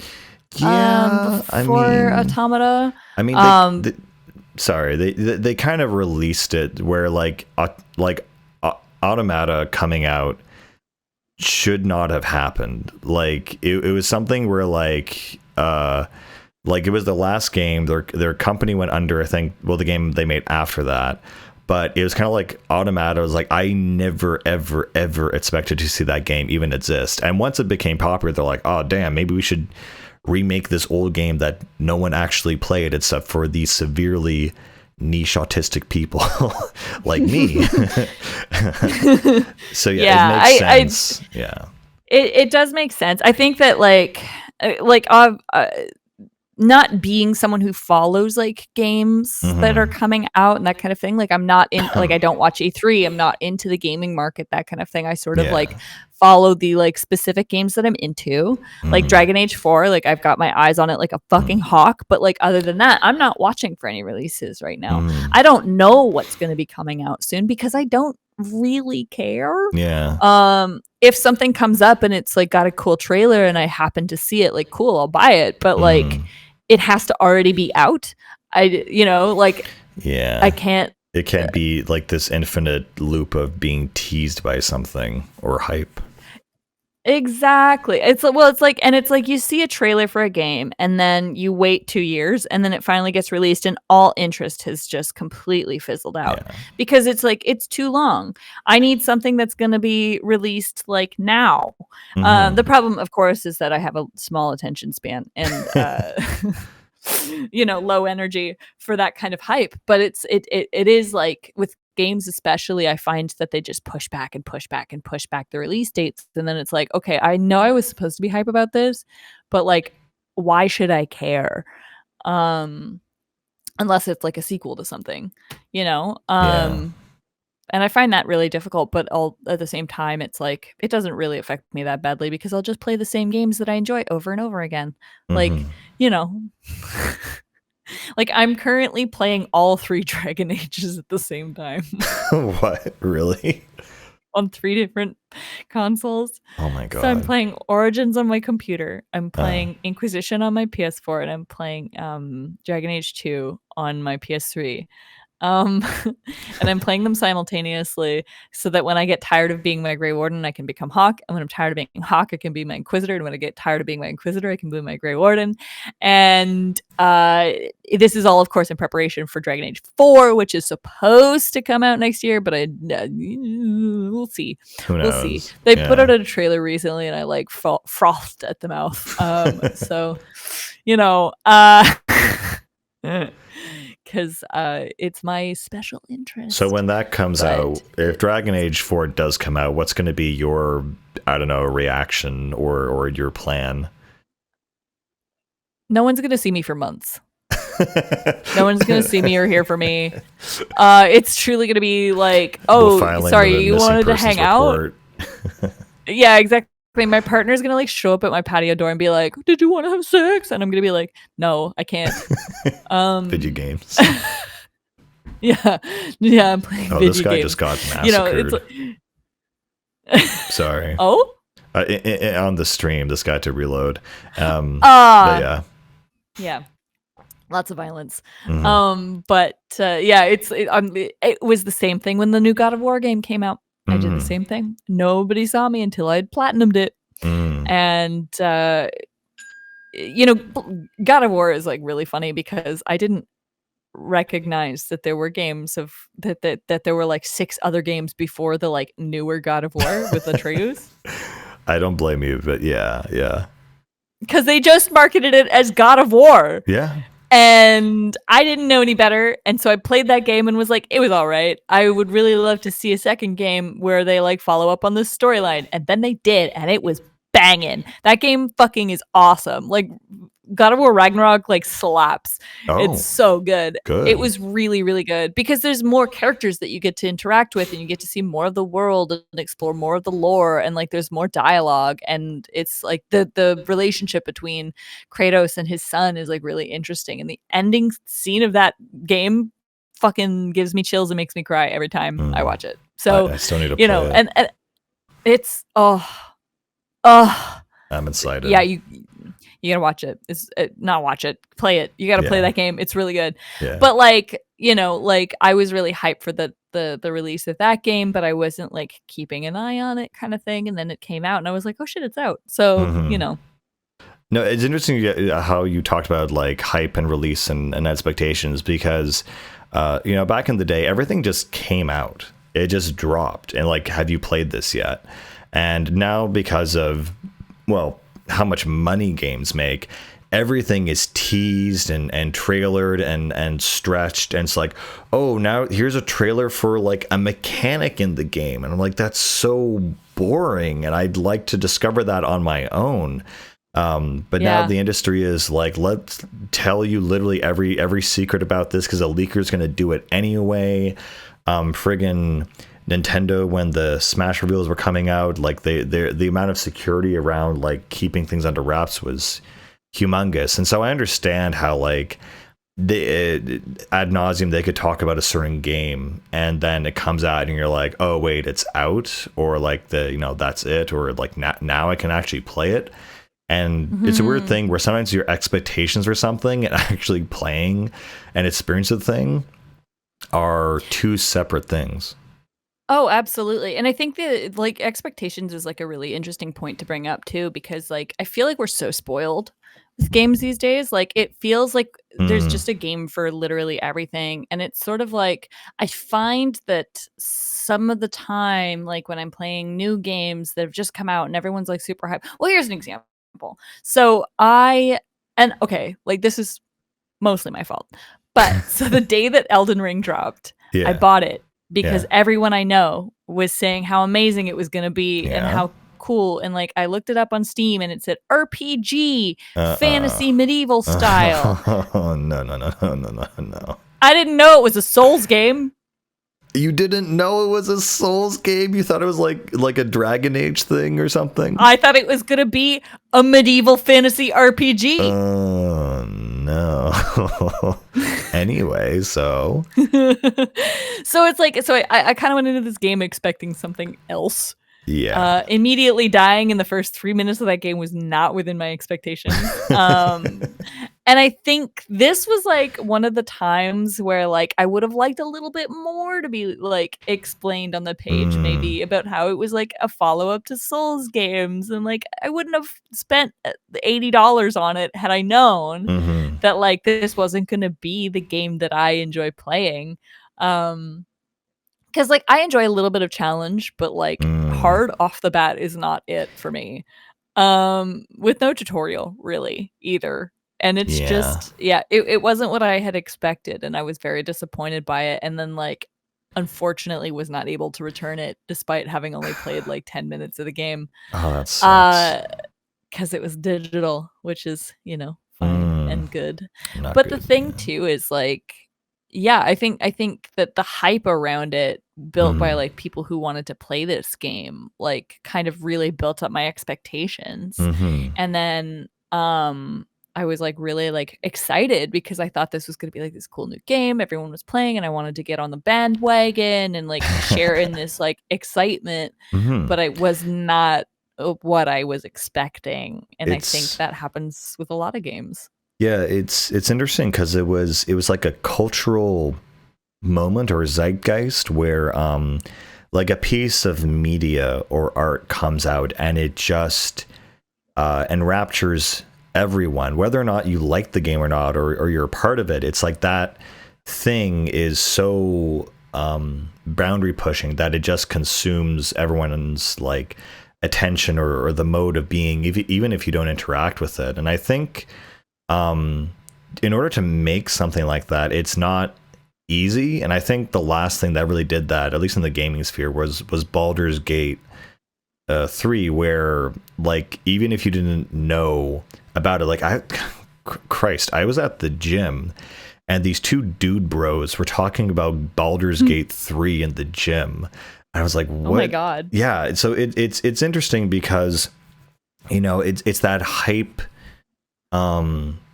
It's like the concept of it, the idea of it is more powerful than the thing itself. And it's interesting because what you said, there's a game for every person now, and it is like that, where so someone brought up a good point where back in the day there was like the big game and everyone kind of got that game and that was the game. And maybe people didn't have as much disposable income like as kids or whatever, and so everyone just got the same game and everyone played it. And that and then the video itself was talking about the death of like multiplayer games, how now like, hey, do you like, if you and me were gonna go play a game together, like what game would we play? And the problem is there are a million options, and it's like, oh well, I play on this game or I play on this game. And it's like, well, do you want to play, do you want to switch over? And it's like, no, I've like learned, I've learned my specialty in this game, and I've learned its mechanics, and I'm really comfortable with it, and it's how I spend my time. And additionally, on top of that, and I don't want to go on too long about this, but it's just like because every game now, or at least every multiplayer game, has like a battle pass thing. It's like every time you play, you make a little bit of progress towards a certain goal. And it's that, for lack of a better word, that gambling mind frame, or that progress mind frame that is like, there's a chore within a game. So it's like, well, why would I why would I like play a game with my friend when I could be making quote unquote progress as if it's a job on this other thing? Yeah, no, that's it. Exactly. It's really like, no, I fully understand. The other thing too is just as well, even outside of like, do I want to switch games, is like, is it even like cross compatible for consoles and Oh things like yeah. that as well, where it's like, Yeah. oh, like I want to play Baldur's Gate with my friend, but I only have it on Steam, for example, and then it's like, well, I can't play the multiplayer if my friend has it on her PS5. Yeah. So it's frustrating even in that way, where it's like, it's everything is so accessible, but then it isn't. Yeah, it's because we honestly have too many choices. And so for something to come along and have everyone kind of congregate around one thing and have like all of its attention on one place is fairly rare, because I think people make games that attract a very specific niche audience, and we don't have those cultural moments anymore when like the new Zelda would come out, or the Halo, or the Metroid. Like it would be like a big event. And Yeah. yeah. It really feels like we lost kind of the energy at some point, or we lost kind of like almost the community that used to exist. And like, I wasn't really a part of it when it did exist, but I can understand kind of the same vibe. It was similar like with anime and stuff like that in the past, or like big like TV or like movie series and things, where it's like everyone is so excited for this one thing that's coming out, and then like every single person that you meet has gone to see it, you know, and like every single person is consuming the same thing, and it's a community that you and a feeling you can share, and you can kind of like empathize with. And I don't feel like we have that anymore, because it's like, oh yeah, I'm really excited for Dragon Age 4, but like you don't know anything about the Dragon Age series because you've never played it. So like, how would you know like what to expect when it comes to this new game that you won't be able to play with context unless you play these other 3 games? And like, I think that's just the nature of the way that the industry has evolved, but it is like interesting to see sort of like where this will go from this point forward as well. Yeah, I feel like there's a whole group of people who they just play the new thing, and even if they only like, they just have money to burn, and they're like, I don't care if it's $90, $80, $70, I'll just buy the new thing, play it for 20 minutes, and be like, oh cool bro, and then drop it. And 1,000%. yeah, and in fact, because my brother is one of these people, he's I don't know what to call them, hype men, hypers, but he will follow, like, I feel there's lots of guys who just follow gaming news and the hype around something coming out and the marketing, and never actually play the game itself. And that is so strange. It's so bizarre. Like, it's like some I don't even know what to call it. It's really weird and personally frustrating, because, well, not frustrating, but it's like, why would you invest your time into something you're not even gonna experience? Yeah, I don't know. I mean, on the same note, I do kind of understand it, because like hype is hype, right? Like being able to that there's a small part of me that's like almost a little jealous that he's able to get joy out of something so small and so simple, you know? Like I'm like, why can't I feel joy? This is turning into a psychology meeting. But no, but like in the same way where it's like, sometimes like if I'm following the hype and I'm getting excited about something, like it can disappoint my expectations, but like if he's never playing the game, then he doesn't know that it's disappointing his expectations. I think my takeaway from this conversation is that it's almost like there's a parallel reality where the expectation and the thing in itself run side by side. And I think sometimes the hype of something can outlive the actual product of something. I think one example is that like certain games come out and like I don't know, The Last of Us 2 came out, and apparently, some people really liked it and some people really didn't like it. Like it was really divisive, but the thing I adore about it were the stupid choking memes that came out of it. And to me, that like outlives that game, whether it's good or bad. And even a bad game in a way can have like this other thing that springs from it, this thing of creativity that is like, again, like a parallel reality almost. I don't know, I think it's really interesting. And it's the same way, I guess, you can separate art from an author or an artist, but you can also separate, of course, the community, but also like I know the only thing that's coming to mind is like Shrek. There's Shrek the movie, and then there's Shrek on the internet, and they are very different things. They are not the same things. Well, and even amongst that, it's like the first Shrek movie was like is a satire, right? It is, and then it's a satire of an entire genre, It's a and then like it's literally the situation of like you either die the hero or live long enough to become the villain, where it's like this thing now where it's like so huge and like has all these movies and stuff, but they're all different from the original book. Which is in turn different than the musical play, which is in then different from like, like all of the like fan content that's created from it. So I totally hear you. And it's sort of like, I mean, you and I both know we're weebs.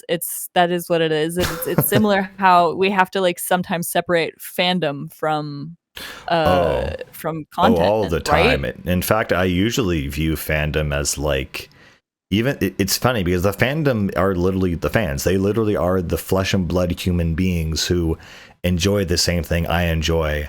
And I would say 70 to 80% of the time, I disagree with every fandom that I interact with, to the point where I automatically go in assuming they have the wrong opinion about something. I'm sorry, but I have to bring up one story where it's not. Do I know this story already? It's not even that bad. It's just like I was in some Nier/Drakengard server, and like we were talking about Genshin Impact, and I'm like, yeah, the animations are like obviously like stolen from Nier for this one character, and this one guy's like, no, they're not. They're not at all. Genshin Impact is actually, a totally original. Like, dude, it steals, like it does it well. It innovates, but it also like it's Breath of the Wild plus like a bunch of this other stuff. And I looked it up on YouTube, and someone had literally made a comparison video of 2B's animations to this one specific character I was literally talking about that I didn't know about before I made that comment. And I'm like. So yeah, it's just like fandoms and people are just. It's odd. A lot. Yeah. Yeah. I mean, let me tell you, I was part of the Hitalia fandom in the 2010s. Like, oh my! You don't have to explain anything to me. like, There's there's things that are like, so like that scenario that I described, that was like a factually wrong thing. Like this is very obviously like it is an objective thing, but yeah, those kinds of fandoms, that's when the subjective material can become vicious, if not homicidal. If you don't like my character, if you don't like my ship, you are going down. Even outside of that, like I was on the front lines of the Homestuck like Hitalia like wars of the early 2000s and like 2010s. I literally you don't know about this? I have no idea that Homestuck and Hitalia went to war. I have no idea about this. They were at war in the 2010s. No. And like I got death threats. I got like I'm not joking. This was like before Tumblr was like cleansed, but like I one time reblogged a photo of someone cosplay, and I was like very benign. I'm very much a person that's like, if I like something, I'm gonna reblog it. If I feel like someone put a lot of effort into their costume, I'm gonna reblog it, that kind of thing. Like I don't really care what fandom it is, if I'm in the fandom or not. And I had lots of friends who were like in both fandoms, like but it was sort of like you Mm. couldn't tell, like if you were at like a meetup for the other fandom, like you couldn't tell them that you were like into the other one. You know what I mean? Like But it was like why? What does I Homestuck and I Atali have anything to truly do with each other? I flat out couldn't tell you. I don't know. I really don't know. I think they came out around the same time, and it was like the same frequency of autism that they attracted. And like when you're like in a different fandom with someone who has like the same frequency of autism and you just clash, it's like they're too similar to get along. But like it was like this huge weird thing, and I think it was just because they were the two big fandoms at the time in North America specifically.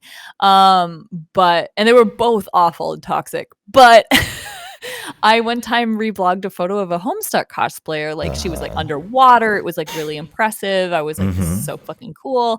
Reblogged it. I got like anonymous death threats in my message box, which I later found out were my friends.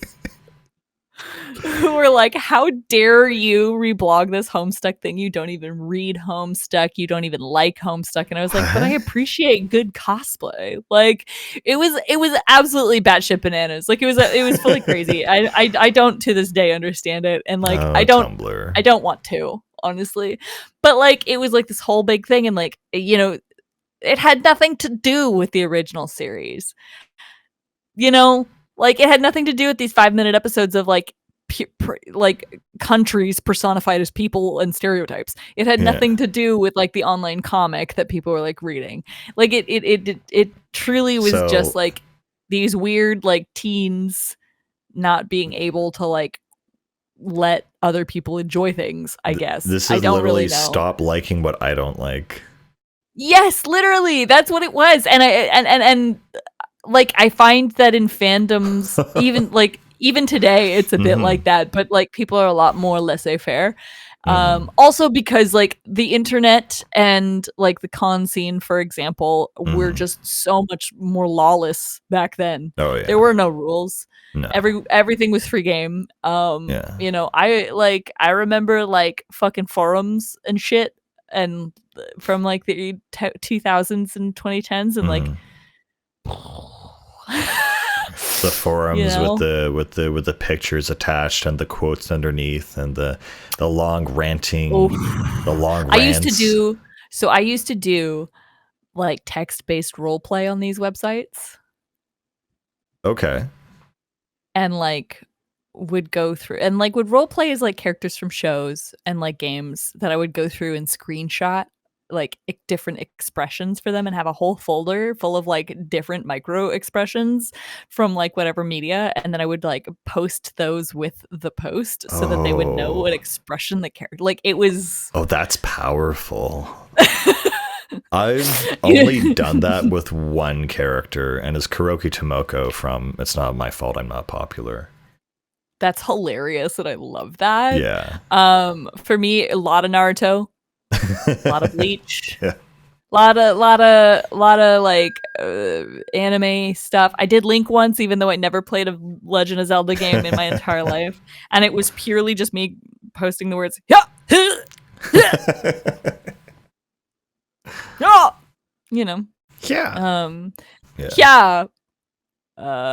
yeah, a lot of Ouran High School Host Club. Oh yeah, a lot of that going around. Oh yeah, God, and like this is completely veered off from the whole video game thing. It definitely has, but keep going. It's fine.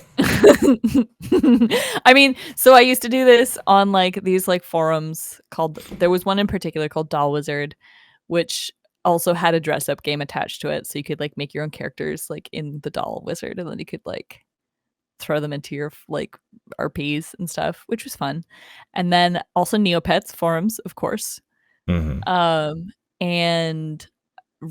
more recently, not recently, like 2016, 2017, I was role playing on Tumblr. Don't post that one. Cut that one out. Are you sure? Yes. Yeah. I'm like embarrassed now. I still have the email I used to sign up for Tumblr with it. But like, yeah, it's you gotta be able to separate the fandom from the content, and like Oh, of course. I think I think when you boil it down, this conversation sort of came from like expectations of things and like the hype surrounding Mm-hmm. games and their releases and that sort of thing, and being disappointed when they're not like up to standard. And I Mm-hmm. think the big takeaway here is just to like kind of manage your own expectations and sort of take everything with a grain of salt and understand that like we live in a world that is like fully propagandized and like you know what I mean? Like everything is going to be so hype because that's all you're going to see. Like the Oh. marketing and the hype Oh around yeah. things are going to be like fucking crazy. And of course, every single game that ever comes out that gets like advertised is going to be the best game ever. But like, Yeah. of course, it's not going to be the best game ever. I don't think there is such a thing as best game I ever. I think there was think a that stat actually that at least for Western games, 30% of a game's budget is now just marketing. that's insane. It is. That's crazy. That it's stupid. That's like genuinely fucking nuts. I Yeah. can't like quantify that. I mean, it's like Like, AAA, like a Rockstar game, but still, it's yeah. Like I remember, like the last heavily publicized game, like even more than Elden Ring, the most heavily advertised game was probably Red Dead Redemption 2. They had it yep. on the sides of buses and like bus stops. And I was like, whoa, Yeah. yeah, Which is crazy. yeah, That's insanity. yeah. That yeah. You crazy kids. That's fucking it's wild. Um, It's wild and like it's a wild wild west. And like sorry, and to your point, like about expectations and also hype and everything, it's good to take it with a grain of salt and manage your expectations, but I also think there's value in maintaining and remembering and preserving that expectation. It's why sometimes I'll look at old trailers for games or for movies and be like, I remember how excited I was for this and how you had different expectations for how it was going to be. I don't know. A big memory that comes to mind is they did like a space world. That is like an E3 thing back in 2000, and they showed like the power of the GameCube, what Link could look like, and they had them all kind of photorealistic, kind of Soul Calibur 2. And he had this fight with Ganondorf, and it were like people were losing their minds, like, "Oh, this is friggin' insane! This is cool! This is the coolest thing I've ever seen." And to this day, it is still kind of the coolest thing I've ever seen. And right after that, they released the trailer next year for their upcoming game, Wind Waker, where Link is a cel-shaded, chibi little like guy, a little cutie boy. yeah. And people were like, "What did you do?" Well, To look our at boy. what they did to my boy. My boy! My boy. That's my son. So and like again, it's funny because Wind Waker turned out to be like my second favorite Zelda of all time. I love that game, but when we first saw it, it was like, what the hell is this? How did you go from this to this? And I think there's like some legitimacy and some truth into that. The expectation and the trailer and the feeling you have before something comes out exists in a separate universe in a way, in the same way that fandom it's a separate from the product, how the artist or the author is as separate from what they've made. I think there's a quote actually by someone who I don't want to say it's David Lynch. No, it wasn't him. Anyway, but it's like once you make something and you put it out there into the public sphere, no matter what it is, from a painting or a movie or whatever, it's almost like it's not yours anymore. And this is the creator speaking. He's like, once you've made something and it's public domain, but not in the copyright sense, it like once it's out there, it almost belongs to the perception of the public, and you don't have control over what it was supposed to mean. Like if the majority of people take your movie and misinterpret the meaning, it's almost like that's not up to you anymore.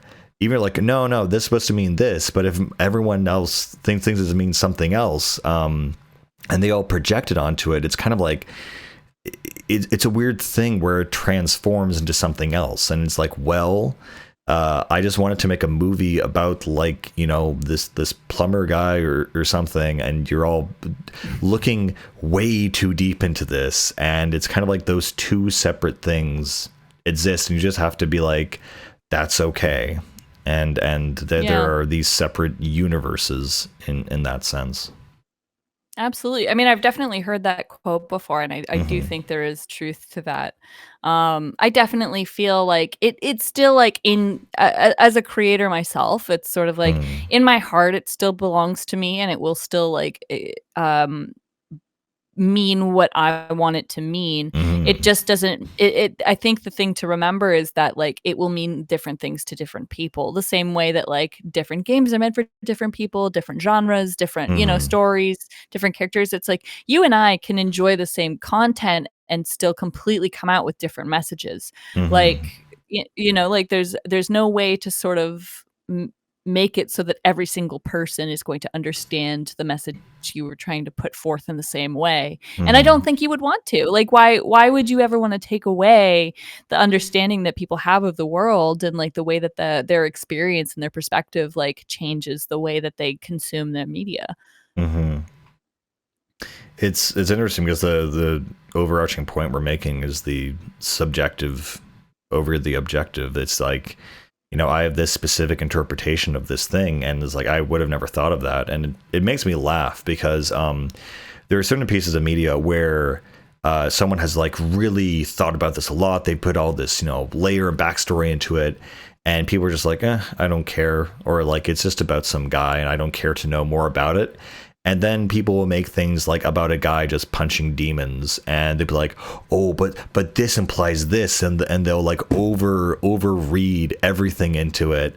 And the punches were a metaphor. Yeah, the guy's like, "No, I just made a game about like killing the things. It's not that complicated." You know, exactly. Yeah. It's really, really fascinating the way that people can like read into things within a game and sort of come up to their own conclusions. But I think that's part of the beauty of gaming. Yeah. Is like it is like, you know, you get to choose what you take from it. And well, I mean, to that point, there's a higher level of subjectivity with games because like we could watch the same movie and, you know, possibly come out with a different like perspective on whatever. But with gaming, it's way more personal, and I think this is why these early arguments, I wouldn't call them conversations, but they're arguments on the internet about, oh, well, you know, you played the game wrong, or you didn't like the part that I liked, because the very nature of games are more similar to a piece of music. Like you can play it poorly or you can play it well. I think there's an extra layer of subjectivity where it can like have such a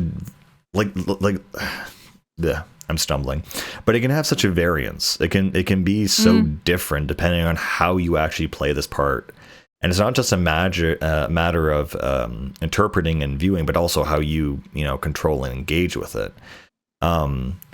It reminds me of this.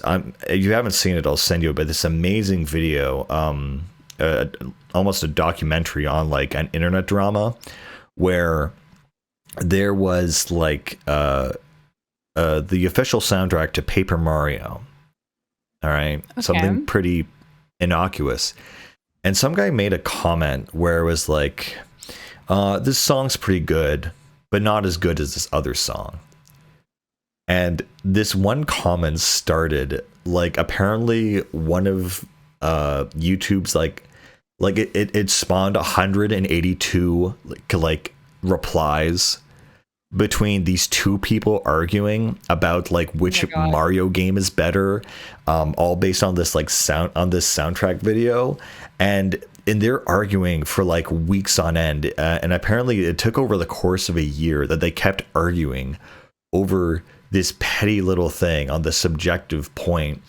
And the cherry on top is at the very end of this whole thing, some guy actually commented, the guy who was instigating it and arguing that like Super Mario is not as good as Paper Mario or something, he admitted that the song that they were listening to, he had never actually played that game. Oh my God. He literally had the impression of what the game was like and was defending his impression of it. For a year. For a year. That sounds like a troll. That doesn't, It's like, too I don't unhinged know. to be a troll. That's crazy. It's very committed. Yeah. I think the interesting thing about that, of course, is like the passion with which that people defend their like chosen game and their beliefs is like, it all comes from like enjoyment of something. And I think that like regardless of what you get out of a game, like the one thing we all have in common is like if you enjoyed that game, you had fun. Yeah. Depending on like how you get that fun can be a different thing, but like, like if a game's not fun, you're not going to play it. But you forget that fun, just because a game is fun doesn't mean that it's fun. No, of course. People die if they're dead. People die if they are killed. People die if they are killed.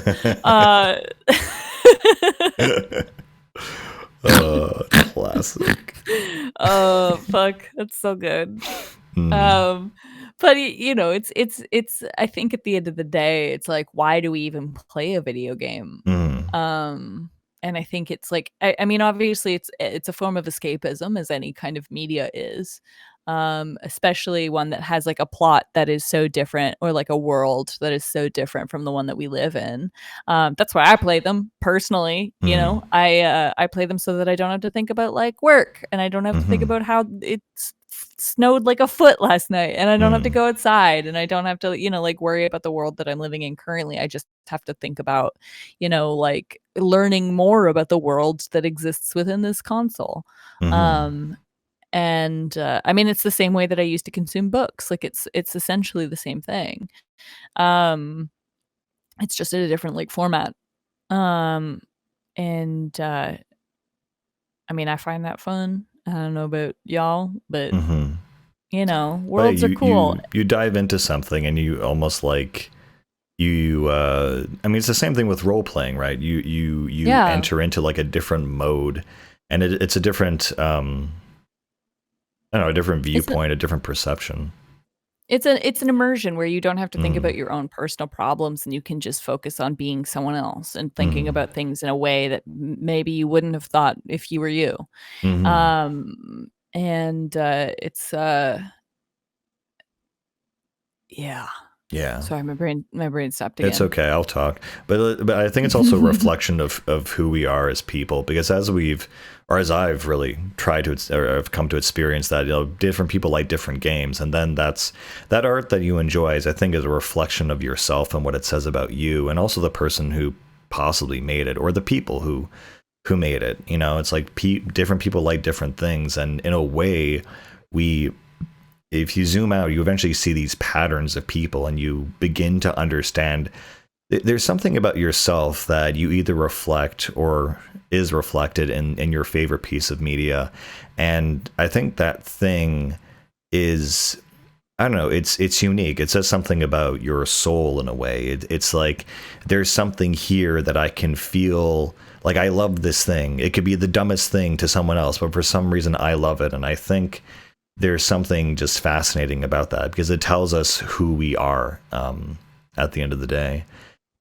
We allow it to identify ourselves, and also take part in that, and also identify with other people and share in it, and get into stupid petty arguments about our favorite video game online. So absolutely, I think I fully agree. I think that it's the same way that like people can have a type when it comes to like characters that they like. I mean, look at our one friend, the blonde one. If that character's got white fucking hair and like is a little like Shota boy, it's twink. Over. It's a little fucking elf deal. With like white hair. It's you're in. Pandered. It doesn't matter what the backstory is. It's true. It's true. It's it's true. Listen, I'm a sucker for like the lone wolf, like edgy motherfuckers with shaggy hair and like a fat ass, and you know what? That's okay, and that's okay. I think it does like it. I think that like the types of media and the tropes and the like genres of things that we consume really do like speak to who we are as people. Mm-hmm. It's, what is it? Life imitates art or something, where Isn't it you see art imitates yourself. life? Yeah, art Yeah. imitates life. Yeah. Where you see a reflection of yourself, and I think the reason why people end up liking a favorite something is that there's something there that is expressed that is beyond words, or in some cases even thoughts. It's like I'm obsessed with this thing, and I don't know why. And it might not be years until you actually understand why, but it might be, heavily personal to you, or it speaks to you in a way that words or poetry or I don't know, your psychiatrist can't connect with you. Hey, I'm throwing this joke. But yeah, No, there's something absolutely. there's I think something there's real, something. I think, about it. There's something, Absolutely. yeah. I think we're hardwired to like what we like. Mm-hmm. And And it's I think discovery of like that, almost why. yeah, Mm-hmm. it's definitely a fascinating thing to Mm-hmm. consider, and like to understand why we like a certain genre or a Yeah. certain type of thing, and then like what draws us to that thing. I don't know what draws me to edgy fucking emo boys. I don't know. I'm not aware. Mm-hmm. And Uh, sometimes you don't have to know why. You just have to just yeah, know that you know. You just see the accept pattern and it. you're like, that's me. Yep. That's what Accept I it like. and like let it be what it's going to be, and like Mm-hmm. enjoy what you enjoy, and don't let other people's opinions of what you enjoy change the way that you enjoy things. Mm-hmm. Unless of course that like there are like very few things, but there are some things that like maybe don't enjoy those things. But we're that gets into some like heavier shit. So like, Mm-hmm. like if Oh you yeah. enjoy like killing babies, don't do that. Yeah, Don't maybe. enjoy Yeah, that. yeah. Well, Maybe get some help. the only issue I think that I have is like go enjoy what you enjoy, and maybe like, this baby killing thing, I might want to speak to my doctor about this, But Yeah, yeah, but yeah. then there's like what was it? There was some post about media literacy where it's like, guys, look, time out. Just because you like a character or a certain show doesn't mean that you like identify with that character. Like I think specifically like the American Psycho crowd.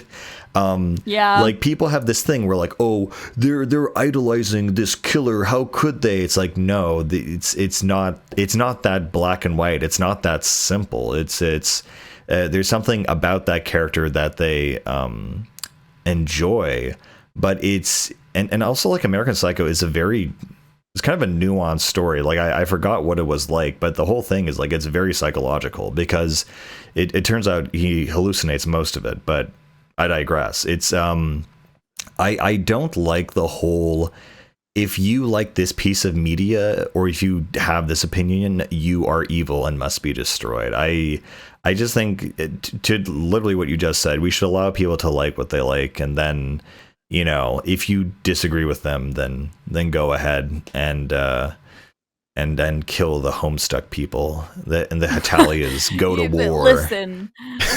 So like, and like, as with anything in life, in moderation, Yeah. Oh yeah. And like, as long as you're not hurting someone else, I don't see why like enjoying the things that you enjoy is vilified by Yeah. certain people. But the other thing too is like, if you don't like that someone else likes something else, don't interact with that person. Mm-hmm. Lemons and limes do not read. Don't read. Mm-hmm. Dead dove do not eat. That's you know like if you are so turned off by a certain type of media and by a certain type of person who enjoys something, like why are you interacting with that person about this thing? Like Yeah. even if you like if this is like a family member or like like that kind of thing, like don't interact with them about that thing if that's not something you want to hear about. Mm. There are ways to like cater to your own experience that I feel like people have kind of lost the sauce on, and especially online spaces. There are so many times I have seen, like on Twitter, for example, and like the hellhole that is Twitter, of like people being like, block me, and I'm like, fucking block me yourself if I'm bothering you. Like, don't look at my content, you know, like don't follow me if you don't like what I have to say. Fuck, like, you know, like my job is not to censor you. It's funny because it's like I think I mean, and it's partially true that people look at a piece of media and they think it's a reflection of a certain type of person. And so it's like, yeah, there are some pieces of media where, like, if you like this, you are trash to me. Like, there are certain pieces of media that I absolutely hate, that I'm like, no sane person could like this. That, you know, and then it becomes kind of like personal. I don't want to make it personal. It's just like, you can go and like that and whatever. I will not interact with you. But then it's like, hold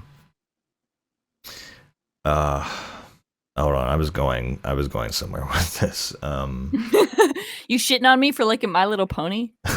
No, because I like I like it too. I mean, you made me confess that. This is all part of your plan. This is a call out. I've lost all credibility now. There's a sting. It was a setup. As long as you don't have a jar, we're fine. Yeah, I knew a guy who had a jar. You know, I also know several people who have jars, and you know what? I just don't talk about the jars with them, and it's fine. Because fine. like at the end of the day, it doesn't affect me. Like, if you enjoy this piece of media. Yeah, no, I know what I was gonna say. Sorry, it's like it's interesting because people, it's like, oh, you like this piece of media, and you become this thing. And I think just because of the nature of the internet, you can't see the person's face. We sometimes forget that there are other people on the other side of this. And especially when you're young, when I was young, you have a lot less concept of people and, you know, saying mean things online. You don't realize someone else is on the receiving end of that.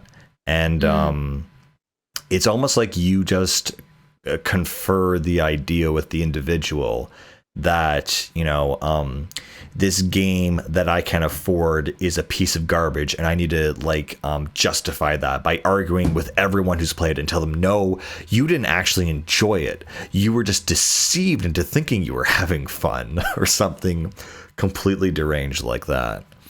And so people end up fighting the idea rather than like the actual person, if that makes sense. No, it does, absolutely. And it's sort of like, yeah, I mean, it depersonalizes, the internet depersonalizes all of us. I think that's, and dehumanizes all of us. I think that's a huge thing that, like, I mean, obviously it's talked about, but it's like not in such a capacity that like anything can be done to change it. And I don't think anything can be done to change it without, you know, like, A, becoming a huge privacy issue, and B, like completely changing the way that the internet works. I wouldn't change it. Even then, like, I don't think that would be a good thing.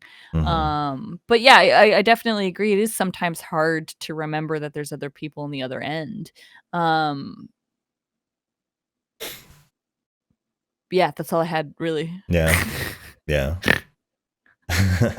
Not gonna lie, my brain's starting to slow down a little bit. Yeah, me too. My coffee's wearing off. Conclusion time. Yes. Dragon Age is a video game that you can like, and other people can like it, and there are many.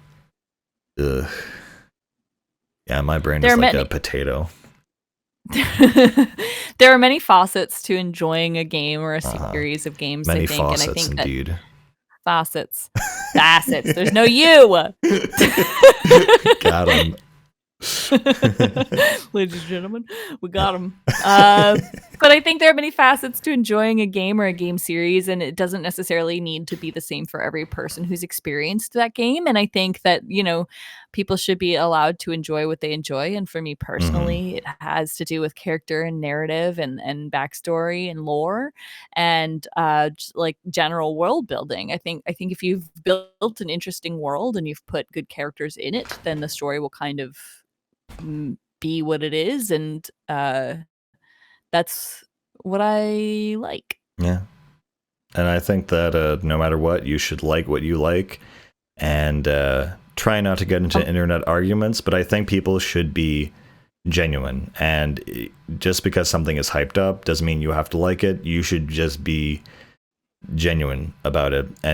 But that you don't have to tell everyone your unpopular opinion, but here I will let you say anything you want about whatever you want on my podcast, because that's what it's all about, being genuine. Dragon Age 2 was the best out of the 3, and Inquisition kind of sucks. Eat it, suckers. Eat it, suckers. Suck my dick. I was waiting for something like that. Suck my Dragon Age 2 dick. Suck my Dragon Age 2 hawk dick. Awesome. Cool. Well, I guess that's a good end point. I think Brain is gone. Thank you for coming on and ranting for the couple hours. Any closing comments? It's my pleasure. I think enjoy what you like. Don't interact with people who don't enjoy what you like or enjoy things that you don't like, because you will be happier that way. And also, don't be an asshole on the internet. Mm-hmm. All right, cool. That was it. Okay, cool. All right, cool. Thanks for coming on, and I will see you all later, listeners. Okay, I'm just gonna end the stream because I can't think of anything to say. Bye. Bye.